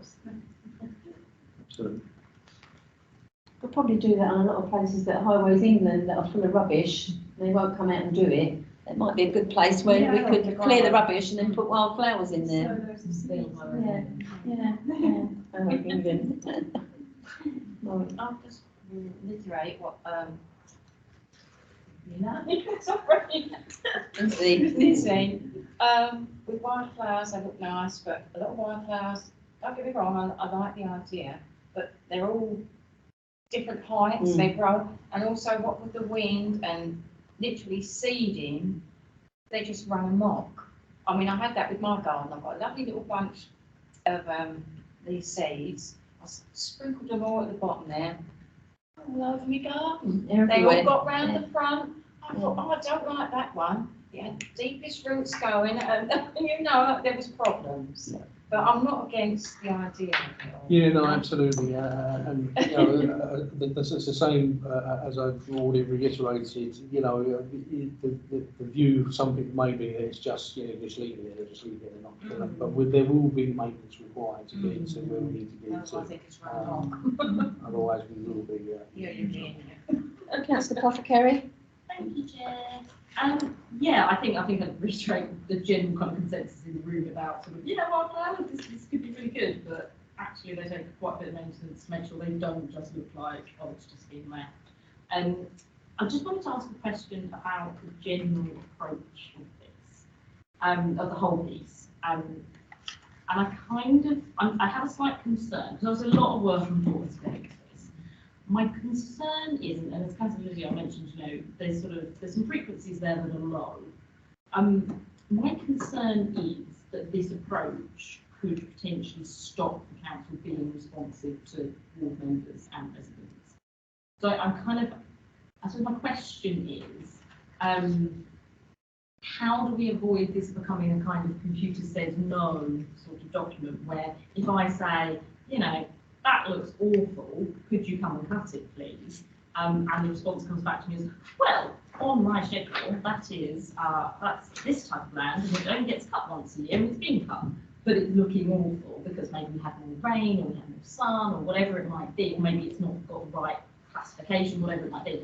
How do we avoid that? How do we build flexibility into this so that we can kind of balance the kind of, the sort of plan that you've come up with, but also with that kind of responsiveness that you just have to have when you're dealing with living things? It's a good question. I think the key is, as Councillor Lydia said, is that we will have a plan for each of our open spaces, identifying what areas are what in there and how they're going to be maintained. And as I've already said, and as you quite rightly point out, Councillor Apothecary, there is maintenance that's going to be required. So, we will have to, in the first 2 to 3 years, to make sure that we weed out the weeds and we make sure that they are wildflower areas if they are identified as wildflower areas. So I think that the key will be communication with yourselves to make sure that you're aware of what each of these locations are. And what we're doing in each of the locations, and then I think it's a case of us being sensible in our approach to the way that we deal with it. I don't want a situation where I raise something. I understand what you're saying. Well, you said yes to this 4 years ago or something, and I'm like, oh no, right, the situation just needs to. Yeah, absolutely, and I think all we're trying to avoid is, if we identify an area as a wildflower or biodiversity, and it's agreed that we're not cutting it every week. I mean, that's what we're trying to avoid. I think that's what we're trying to avoid, because it's a pointless exercise to do. We must also be saving money, Darren, on bowls clubs and cricket clubs that we're not doing anymore. We're self-governing them, so they're taking on their own governance as such. So we must be saving a little bit of money in that respect, mustn't we? Yeah, I mean, what we're trying to do with sports clubs is for them to become more self-managed. They have then got the opportunity to get external funding for the clubs and enable them to maintain them. We do offer still to maintain those sites if they wish us to do that, and of course there is a fee for them if we do that. I mean, there are, but of course, what that is, that's offset with other bits and pieces that we're doing, and this will mean that we can free up more time to do things that we struggle to do at the moment. So it will give us more of an opportunity, and it's very much linked to a paper coming up with regards to the cost savings that we've got in Does Thurrock in Bloom work across the borough? It says Thurrock in Bloom, but you've got Allsit in Bloom. I just Yeah, wondered Thurrock if in it, Bloom is the borough-wide one. Allsit tend to have their own. I was going to say, because it's not a lot comes through to see if you want, what is Blackshots in Bloom or something like that? Because we've actually done a lot of stuff. We're putting more trees in now, and there's more things going in now. We're actually going to pay for 4 more flowering cherries in Woodview, which has got no trees. It's called Woodview, so that would be nice. That's Friends of Blackshots going to pay for them, but it's that motion for the trees. It works quite well because we have put in, and I don't think even comms don't seem to get onto that. The other trees that we've planted in the borough, because they are hundreds. I think it's bordering on 4 figures, 1,000. So it's we're doing quite a bit. We are working on that with trees. Yeah. Has anybody got any more questions for Darren? No. Yeah, one more. Oh, sorry. Councillor Kennedy. Sorry, Yeah. I can't. So going back on the football fields as well, are these all owned by the council when you say you're not looking at cutting them in the summer? When not? Yeah, I mean, that's just an example, and I'm not suggesting that that's what we're going to do, but that's just an example. It's a public land maintenance strategy, so it's anything that's council owned, basically. So it's our land that we maintain, so they would be, football pitches would be owned by the council. So can the public use that without no cost? Is it used or is it clubs only given to clubs? Well, what normally happens is that the football clubs hire these pitches out normally on a season-long loan through the Football Association, and they use those pitches. The difficulty that we've got is that a lot of our grounds are recreational grounds, so how do you stop people from going on there and playing on there? This leaving the grass longer throughout the non-football season, if you like, allows the grass to regrow and replenish. So it gives it more chance of a more vigor of growth going forward in the future. Difficult to manage if people are playing on there, but normally the pitches are hired out for a season. I mean, like you said, cutting Blackshots and Joy's Balls, I mean, that's used by a lot of football players in the summer as well. I'm not going over the top of Darren, but I think if you put up, I think I'm right in saying if you put up a pitch with a goal at both ends, you're supposed to pay for that. Right. But if you just go on there and play with the little ones, or I mean, they do a lot of training at Blackshots. they do, with they kids do. as well. It's When full the up. class is so high, Full up. it's very difficult. I even used to do coaching there as well. So Yeah. That's, Okay. yeah. Thanks, Darren. Right. Recommendation 1.1. Is everybody in agreement? Agreed. Thank you. I think we've got Darren again. Yes. It's me, and you're stuck with me again, I'm afraid. You can't Page 67. you can't get rid of me. No.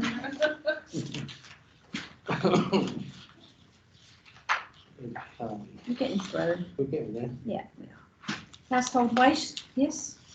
Household waste, yes. So this is a report that has been developed in response to a request from this committee, Councillor Propageri in particular, and it outlines the treatment process for each of the streams of household waste collected in Thurrock, as well as seeking to address some concerns regarding the end destination of our waste and dispel any issues that might have been inadvertently disposed of incorrectly or inappropriately.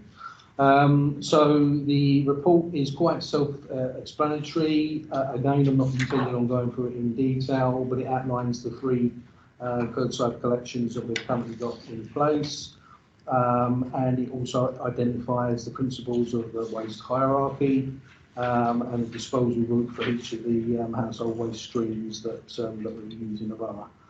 The report also includes what happens to the waste, where it's taken to, and also what happens to the waste at the Household Waste and Recycling Centre up at Lingford there, and also takes into account the changes that are coming into place in September 2022. Again, I'll come on to that a little bit later in the presentation that I've got to go through. So, you know, we've got checks in place to make sure that the end destination is where it's supposed to be. Each of the waste disposal management companies have waste management licenses. They're regularly checked to make sure that they're going to where they say they're going to.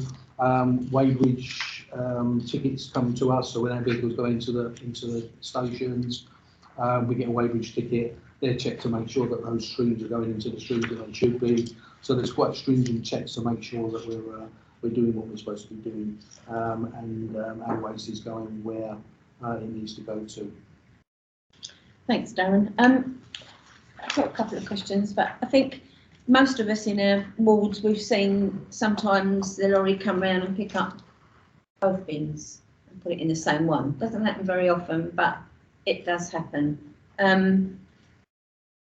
Food waste, you'll probably go into that at a later stage. The brown bins, I think people are losing when they're coming now, because nothing's really gone out. This is when the brown bins are going to be collected, because I know it's on a 2-weekly thing. So I think people have lost. I don't know where I read it, but something about our waste going to Kent and paying for Kent's electricity.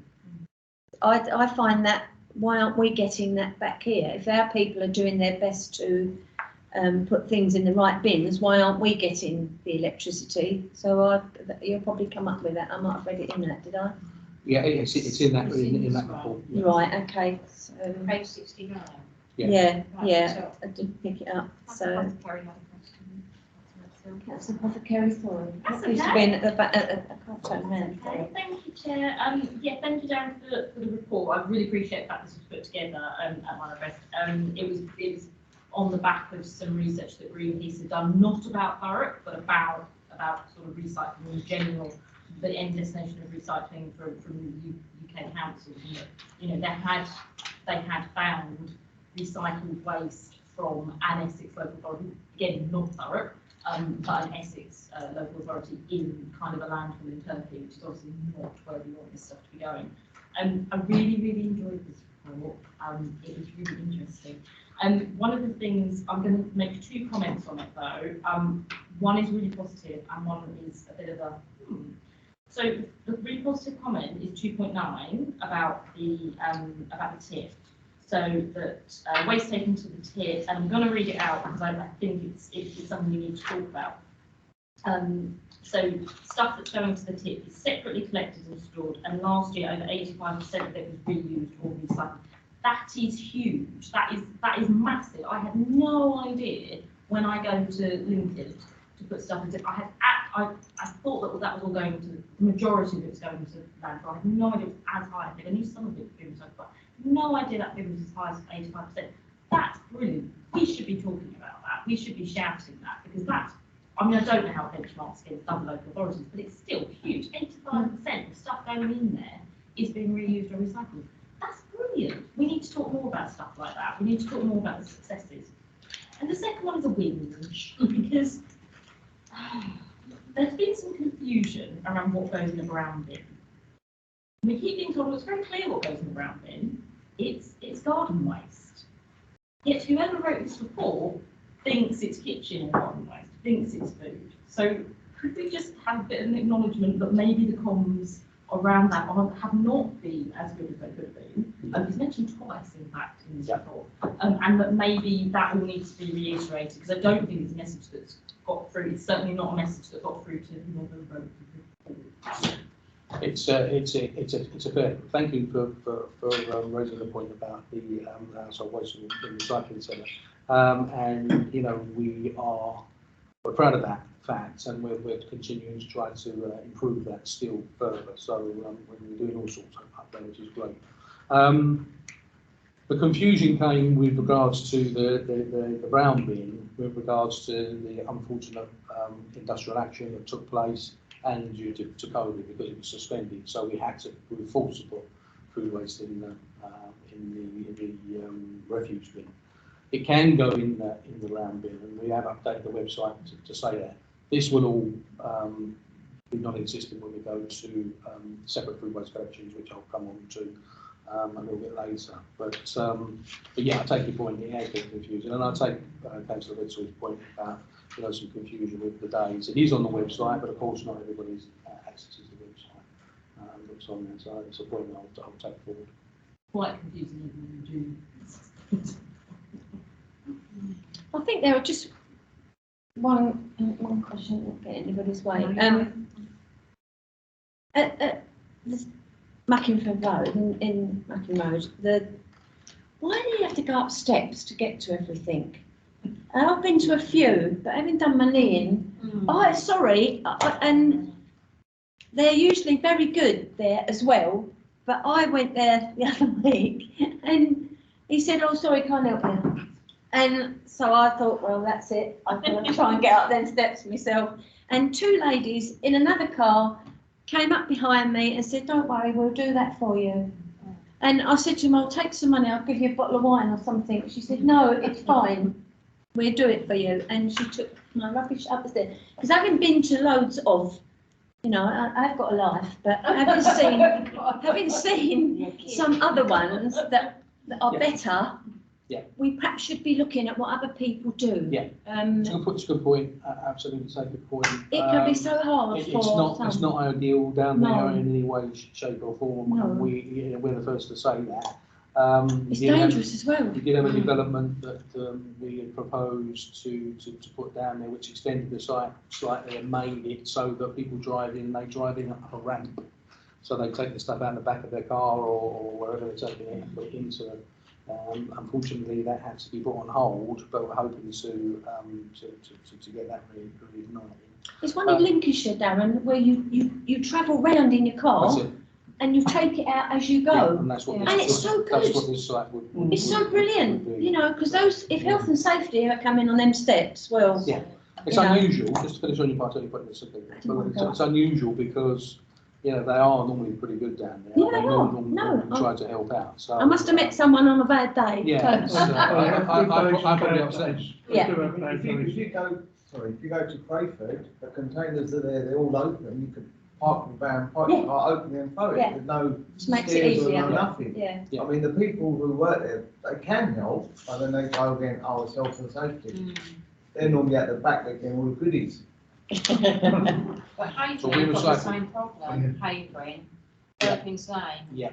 I went there with someone that actually lives in that area, so I was all right, but I helped, and you had to go up these metal steps with cardboard. Yeah. Masses of cardboard, you thought, oh no, you fall backwards or something, Yeah, That's hopefully the happen. development will go forward. I mean, Jenny's not so you'll see that. Yeah, it So, came brilliantly last year, didn't it? yeah, Yeah. so it will resolve all of that if we can get that through. Health and safety goes out the window with those, doesn't it? Well, Really? the new site will mean that you just drive up and as we said, it will take you straight out. Oh, good. I think that's something that we should put out there then, we should get out to general public, shouldn't we? Anybody else? Sure. Okay, Darren? 1.1, does everybody note the contents of the report? Yes? Lovely. Good. Thanks, Darren. Right, we've got you again. Oh, so big tonight, doesn't it? I might not have a voice at the end of it. No. You can moan at Vincent when you see him. Yeah, okay. So this is a paper regarding the cleaning and greening service saving proposals. As you will be aware, the medium-term financial position was set out by Cabinet on the 7th of July, which highlighted a cumulative 34.4 million funding gap for 22-23 and 23-24. This paper outlines some saving proposals for the cleaning and greening service. None of these savings are proposals that what will be put forward is going to be easy, but we've removed areas where we think they have the least impact on the presentation of the borough. We believe this is achievable with the least reduction in service as a consequence, and will not lead to any redundancies in the service. As I pointed out earlier in the land maintenance strategy report. This should provide us with some resilience as well to absorb any reduction in staffing numbers that's required within the grading service. So by adopting that approach, we should be able to alleviate some. The committee is reminded that there remains a significant funding gap to address both this or the years to come and the following year for the saving proposals to take forward in further increasing the gap. So if these are not taken forward, there's going to be a further gap that's going to be there. So the committee is asked to consider the report, review the current FS position and recommend its approval proposals outlined to Cabinet. Thanks, Darren. I can't really see anything wrong in that, as long as, I mean, I've just reported something that was on the new A13 from the Moat House roundabout down onto the new A13, coming from Stifford Moat House. Roundabout, yes, coming down onto the new A13 going eastbound. Right. Some lorry has dropped its sides and all the rubble and core is on the side of the road. But I spoke to Vincent and he said it's down to Highways England. That's it, yeah. And this is the problem we're always coming up against, is down to Highways England.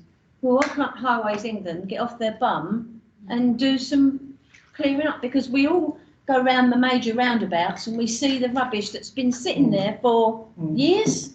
Because a lot of it's been there since, I don't know, it's got to be years, really years. It's sitting there, all the waste from lorry drivers and whatever. We are in regular contact with out. Highways England about this stretch, and it gives us all sorts of. They're not doing their job. We're actually cleaning our stretch of the road this week. The teams are out this week doing our stretch, but we are always on to Highways England to try to get them to. I understand why they can't do things. They've got to close the road to do it sometimes, but so have we. You know? The issue is their cleaning regime is different to ours. The way that it works is different to ours. But nevertheless, they should still be. Still there. If they're taking responsibility for it, they should have the responsibility of cleaning it up. Does anybody get any questions? Councillor Apothecary. Thank you, Chair. Thank you, Darren, for the report. I'll just start by acknowledging that there is a funding gap in the budget, quite balanced as we've always been told for the last few years. What I find difficult about this report is that it seems that when bringing in savings and cut what this is, which is essentially cut, it's gone straight for the frontline workers who are out there keeping the streets and borough clean. And that concerns me. So I guess my question to Darren is, because I think a lot of residents looking at this will be like, well, why haven't you tried efficiencies? Why haven't you looked at senior management costs? Why haven't you looked at back office staff? You know, because actually, and I know it's sort of a limited impact in here, but there is going to be an impact. And we have seen an impact over the last couple of months. I mean, there has definitely been a deterioration in bins being emptied and, you know, stuff being cut back and, you know, much high frequency of residents getting in touch and saying, look, is anyone ever going to clear this up? So I think that actually losing these posts, while it sounds like it's not going to have a huge impact because there might be agency or vacant or whatever, actually I think we're already seeing that impact, and I think residents are going to notice the difference, and they are going to ask the question, why weren't other options considered first? I have an issue with this report because we're not giving any alternatives. It's just, well, this is the only saving that's on the table. So could you just talk to us about were any alternatives kind of looked at and why they're not in the report? Yeah, again, I mean, all of those elements that you were referring to are being looked at and have been. So this is just a part of the overall saving proposals that are being looked at currently. Take your point about reduction. As I've said, you know, it's difficult. Nothing when you're reducing services is easy, but we think that this will have the minimum impact that we can. But I do take your point that you know, any reduction will have an impact somewhere along the line. But We've, the way that we've done this is we currently have 2 teams working on the major routes areas. Previously we had 1, and we increased it to 2 to alleviate some of the pressure and give us some more flexibility in some areas. That means that we'll go back down to 1 now, and it means that with regards to some of this work that we plan to do for the land maintenance strategy, will give us a bit more capacity in some areas to mitigate that loss. And so just to follow up, so in section 3.2.3, it says that this will result, there's a risk that this will result in less frequent difficulty in some areas. Yeah. Which areas are Yeah, that's the major routes team is across the borough, so that's the reason why we've looked in that region. There is a risk, as I've said. We think that this is the minimum impact that we can have on the service. So it will be, across the borough, looking at increasing mechanical sweeping in some areas, but at the moment it's done by this team, so that we don't lose the work that they're doing. We've got the little street cleaners that go around. Could we not ask, sweepers, yeah. Yes, could we not ask them to divert off of their normal, because it's like you go past a garage area and you don't go down there. Is it because it's housing? Yeah, it's a difficult one. It's about time we got together, isn't it? Yeah, absolutely. So we are looking at the housing SLA. The frequency on the housing SLA is not the way we would ideally like it, and we are working on that. But yeah, it is down to frequencies at the moment. 21st century, we should be we are definitely together. working together on it. Okay, because most of the rubbish gets to push off down the garaged areas and then it sits there. So it's needs something. When's this going to cabinet, Darren? I'm not sure. It's on the report. I can't remember off the top of my head. So I think it is, I want to say November for some reason. October or November, I want to say, but I can check. Can you come back to me? Yeah. It's worth going to speak. Is everybody in agreement? I'd like to go and speak to Cabinet on that, because I don't want to lose something that we may lose, because some of the street cleaning is really worth hanging on to. Steve? Just wondering, Chair, what do you call major routes? Do you include shopping centres in that one? No, it's mainly the main thoroughfares through the borough, councillor. So it's mainly not the A13 as an example, but the main roads going through. 1013, 126, 128. Yeah. Okay. Yeah. My other question was, you get income from the housing revenue account, do you not? We get a payment from the housing HRA for carrying out the work that we do for them. Yeah. How much is that? I can't remember off the top of my head. Again, I need to come back to you on that. Okay, thanks. Councillor Fander's got a question. Yeah. Councillor Tandy? Yeah, I normally sometimes see the cleaners outside my business work, talking to them. What's the difference from this year to last year? Because obviously to me they're moaning more now, they're saying they're doing more work, they've got more of a list, and is there less workers for the council? Is there more people leaving, or you're finding more people coming in, or what's the difference from now and from last year? There's no real difference in the respect of the way that they're working and the amount of work that they've got. What we have got is we've got an electronic system called Bartech now that they use on their phone. So as they go through and carry out their work, they mark it up on an electronic system as opposed to before they were done it on a paper-based system. So there shouldn't. It may be a case that their beats, we call them beats because they're beat sweepers. The beats may have been adjusted slightly because of a change in areas, but there shouldn't be an increase in work for them. What about losing workers for council? Is there more leaving, or is it Oh, not necessarily. It's, I mean, we have people leaving from time to time for various different reasons, but not any different to what we've had in previous years.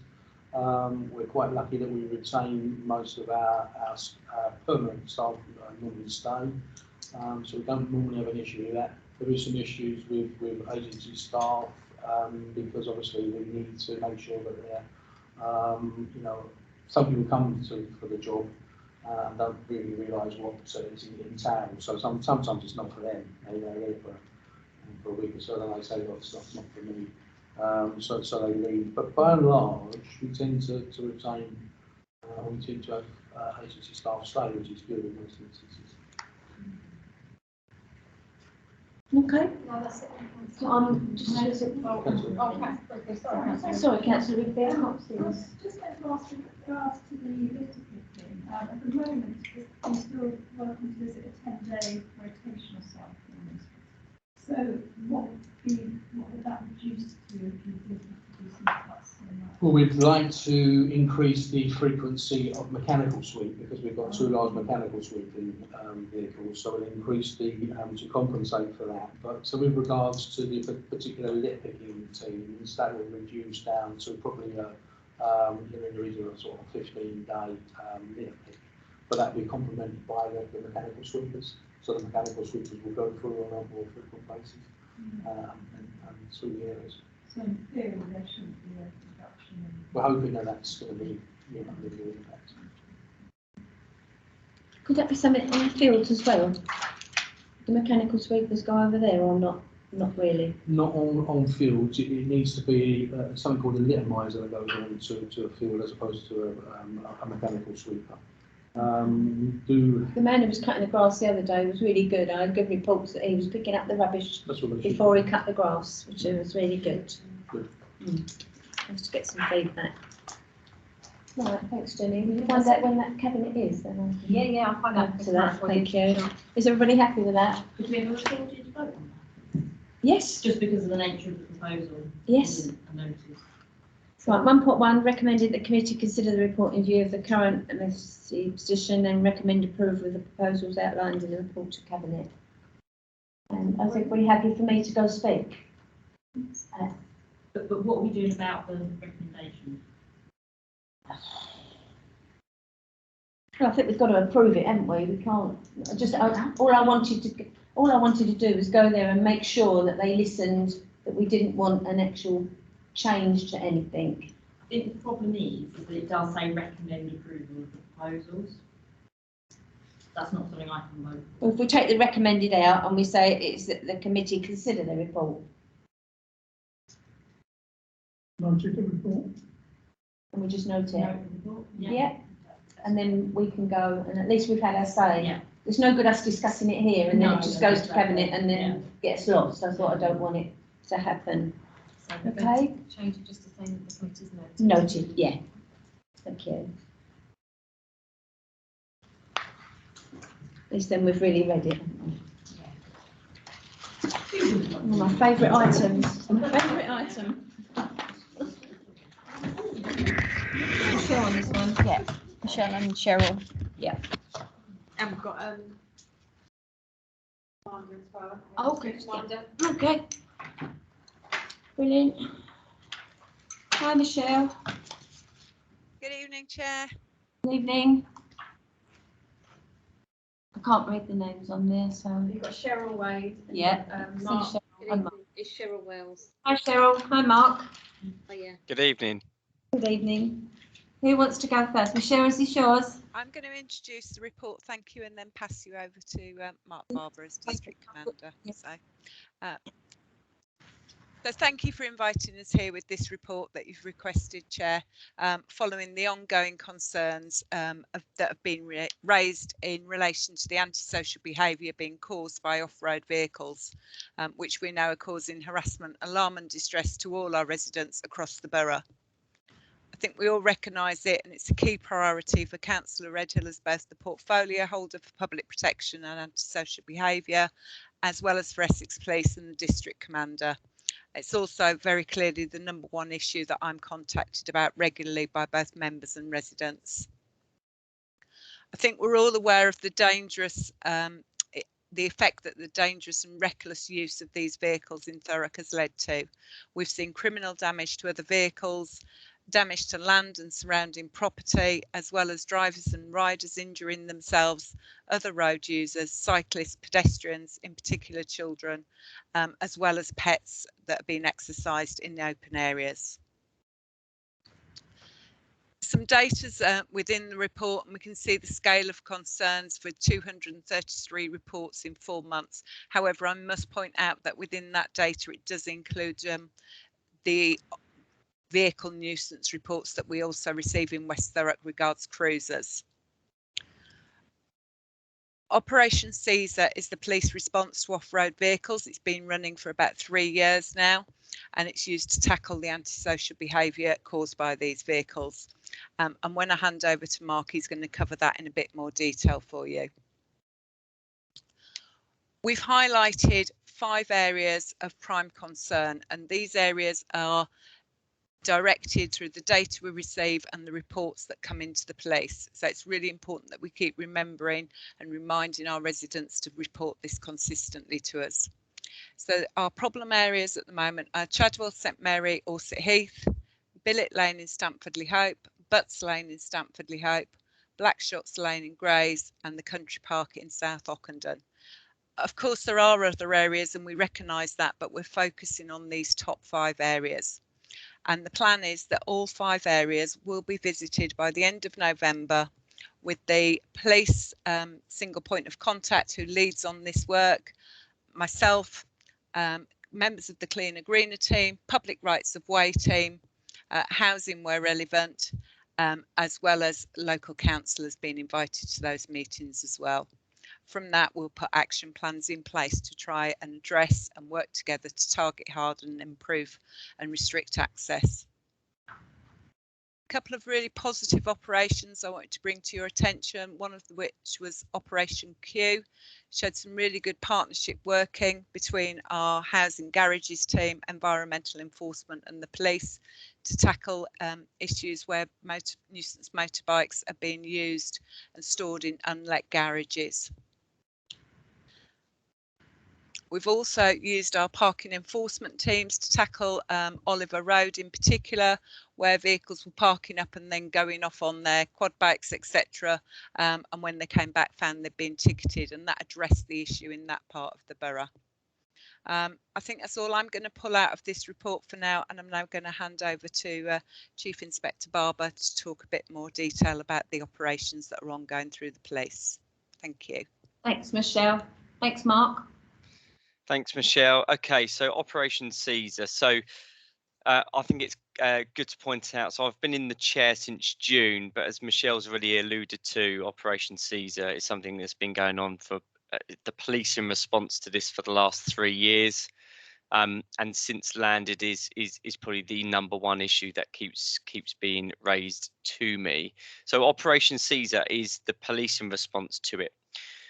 So the operation is owned by our community policing teams. So the reason for that is so it doesn't just get allocated to anyone and any police officer within Thurrock. And with that ownership comes the deployment every weekend by the community policing team on Operation Caesar, and that ranges from high visibility patrols and support of specialist units, which we've not had of late, but I shall come on to the reasons why. But roads policing units, and of course you've heard about the local joint operations that have been successful. Of note for the month of August, I think it's really clear for everyone to understand that Essex Police as a whole faced a force critical issue, particularly in Southend, where Southend saw the biggest footfall of the public in Europe due to people not going away on holiday. The result of that is that every policing district across Essex had to provide 10 officers a day. So for the month of August, Operation Caesar did not deploy to the levels. We still deployed on it, but not to the same levels. I think it's important to note that Michelle's alluded to the partnership task and finish group, which I chair, which is, in my opinion, the meeting that has the most teeth and productivity since I've landed. And what I mean by that is that we've taken data from the police systems on an evidence-based process to actually identify those top 5 hotspots that Michelle has outlined. In terms of the actual work that's going on with that, by the end of November, I've set the action plan for the police and partners to go and actually visit all 5 of those sites, look at what target hardening opportunities that we've got, engage with local landowners. And of course, part of the solution to this is getting the public to still report and still tell us about the problems that are going on. If we're deploying resources based on the data, we need the reports and we need the data to come in. So that meetings, we've met 3 times and we've got another meeting coming up. We've heard about other operations. Are you happy for me to move on sort of what our future plans are to try and do something a bit different? Yes, Mark, unless anybody really wants to come in for that. Yeah, carry on, Mark. Thank you. So our future plans, and we know that other police forces across the UK have been successful with this, is for the police to have off-road quad bikes.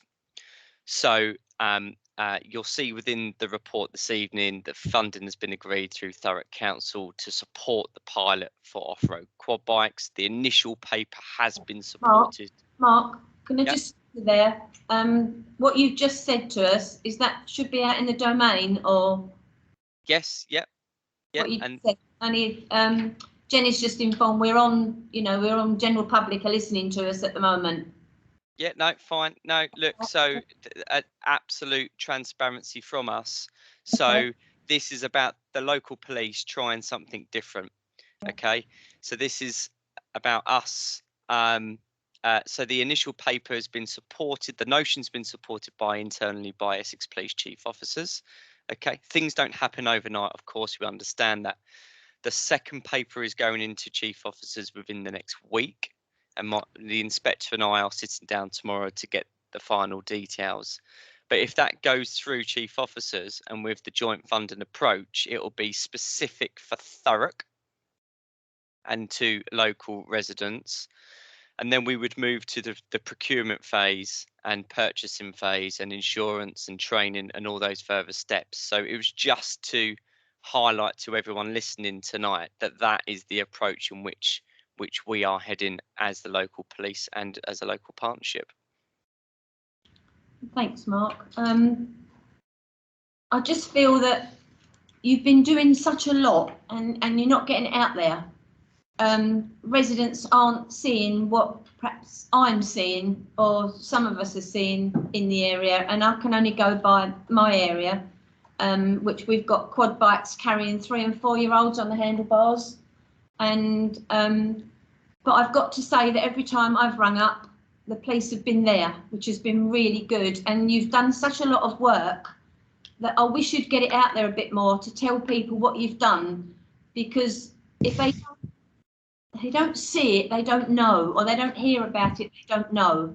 So I think you've got a lot to be, we're a lot to praise you for, because you've done a lot there. And I don't know how else you're going to get it out there, but you know the reason we people say we won't ring the police because they don't come, you know. But yeah, sure. The times I've rung up, they have been there, and I think such a lot is being done. I mean, I've got a motion, should have gone to full council this month, but obviously it's got to wait till the end of the month now, and I hope it'll have the support of most of the councillors in the area, because we've had I hope I'm not speaking out of turn, we had people killed a couple of months ago. What, by off-road Yeah, bikes? in South Ockenden. Yeah. Yeah. Michelle, sorry. Yeah, it was the rider themselves that were killed. I think they were on a stolen bike as well. So it wasn't an innocent passerby, I think. But yeah, we have. We've got a lot of good residents out there who are producing videos and things to help. That's being sent in to, hopefully that's the police and Michelle are picking it up. That's being sent to the leader. So I feel like I've been going on for this about the last 10 years now. So I'm getting you know, I've had it up to the top, but I know all the good work you're doing, but that doesn't help telling residents that. Anybody else want to come in?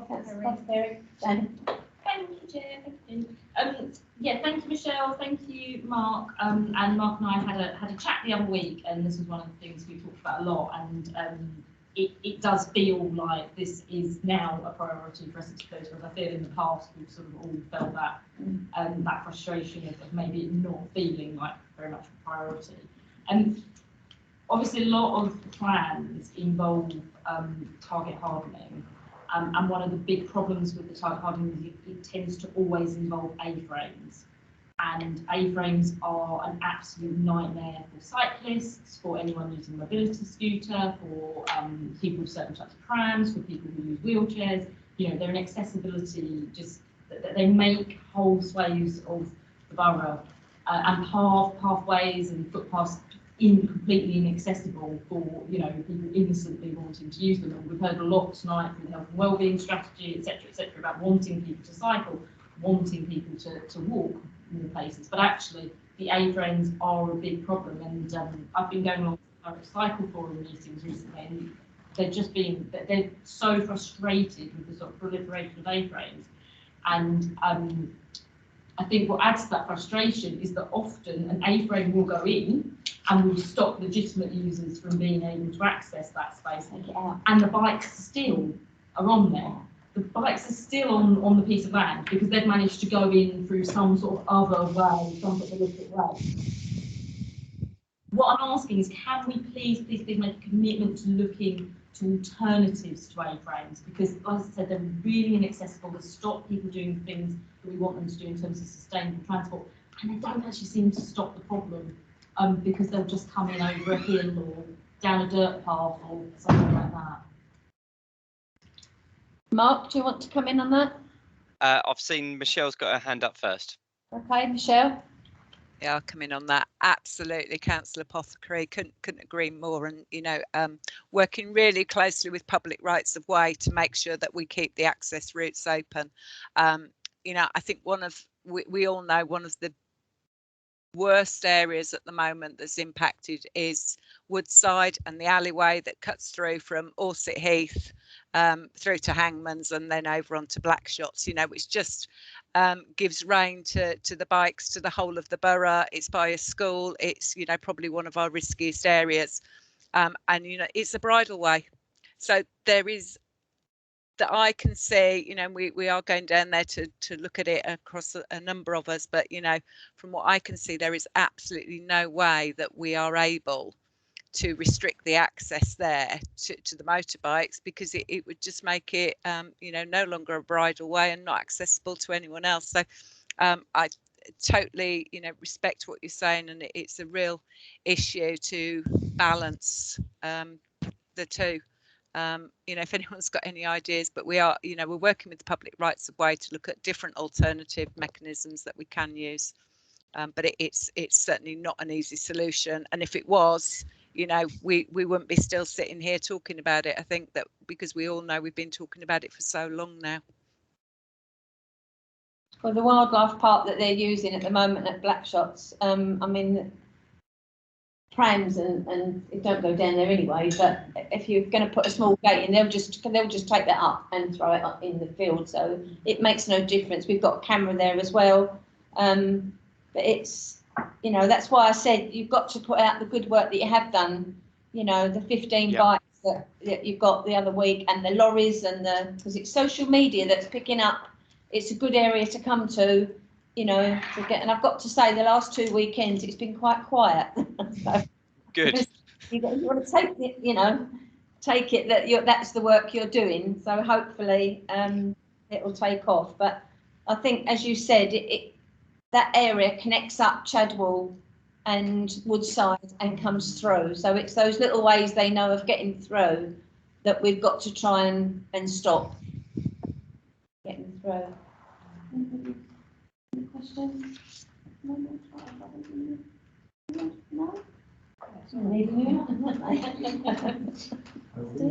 Not enough wide open spaces. No. Michelle, did you want to add anything else, or? I think probably at full council, we're all going to have our say. Hopefully we get to that motion. Okay, no, and the motion is on the next strategic meeting for us to discuss and see how we can progress that. Okay. I do thanks, Mark, for all the work you are doing. You know, we know it's thank you. not easy. Much appreciated. I know it's not easy because I've been on this for a long while now, and you know it's beginning to get to me now because there's nothing more you can do as a local councillor. You know, it becomes what more can you do? Sure, you know? sure. Cheryl, did you want to add anything, Cheryl? No, thank you, Chair. I think Michelle and Mark have covered the points adequately. Thank you. Okay. Everybody happy with that? Okay.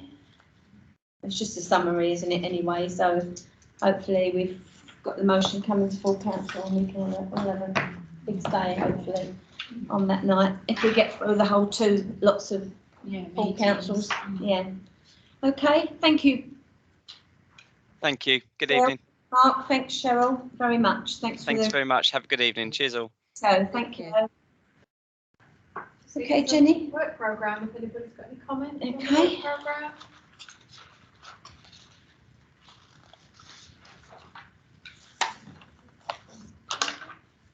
You know me, I'm going to ask why garages are not on there. So.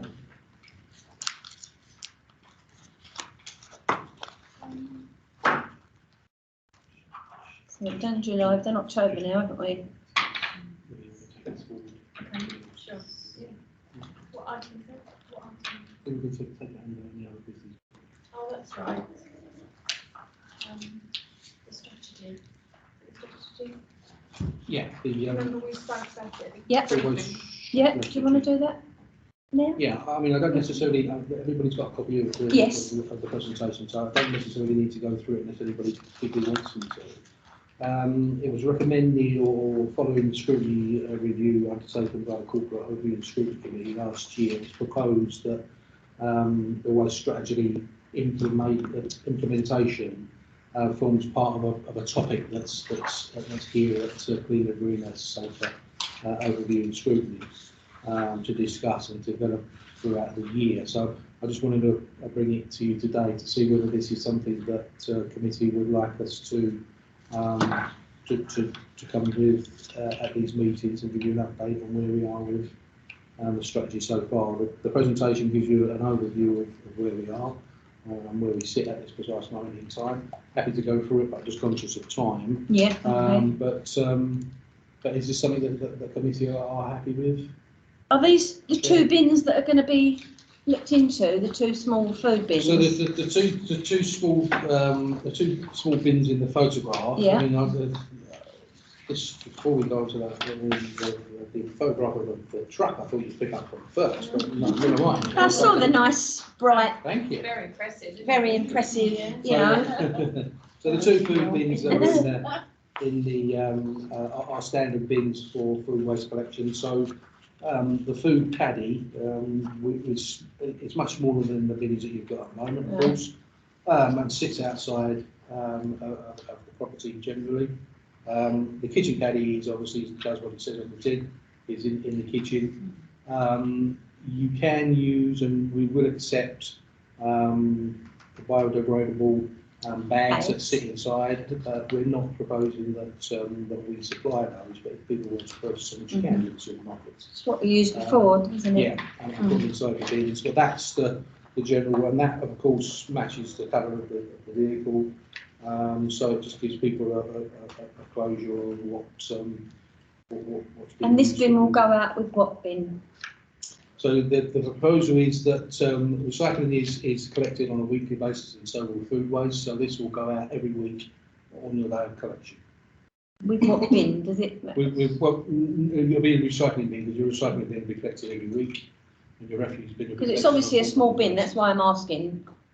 So is it going to be left on the top of a bin, or? You can sometimes, we were looking into this at the moment, you can get them so that they hang on the side of the normal bin, but by and large, what people normally do is put them down by the side of the bin. Because I can see them going missing all over the place. It's so small, isn't it? Yeah. It's not a tiny bin. I've got these at home. I meant the kitchen one. Oh, well, the kitchen one don't go outside, that just stays in your kitchen. So you transfer that into the bigger bin. Yeah.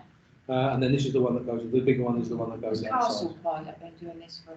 Yeah, we've had them before. Yeah, I can go back quite a I live way. in Malden, and we've Yeah. got these in Malden. I've got my bin out on a weekly basis. I've got this inside my kitchen.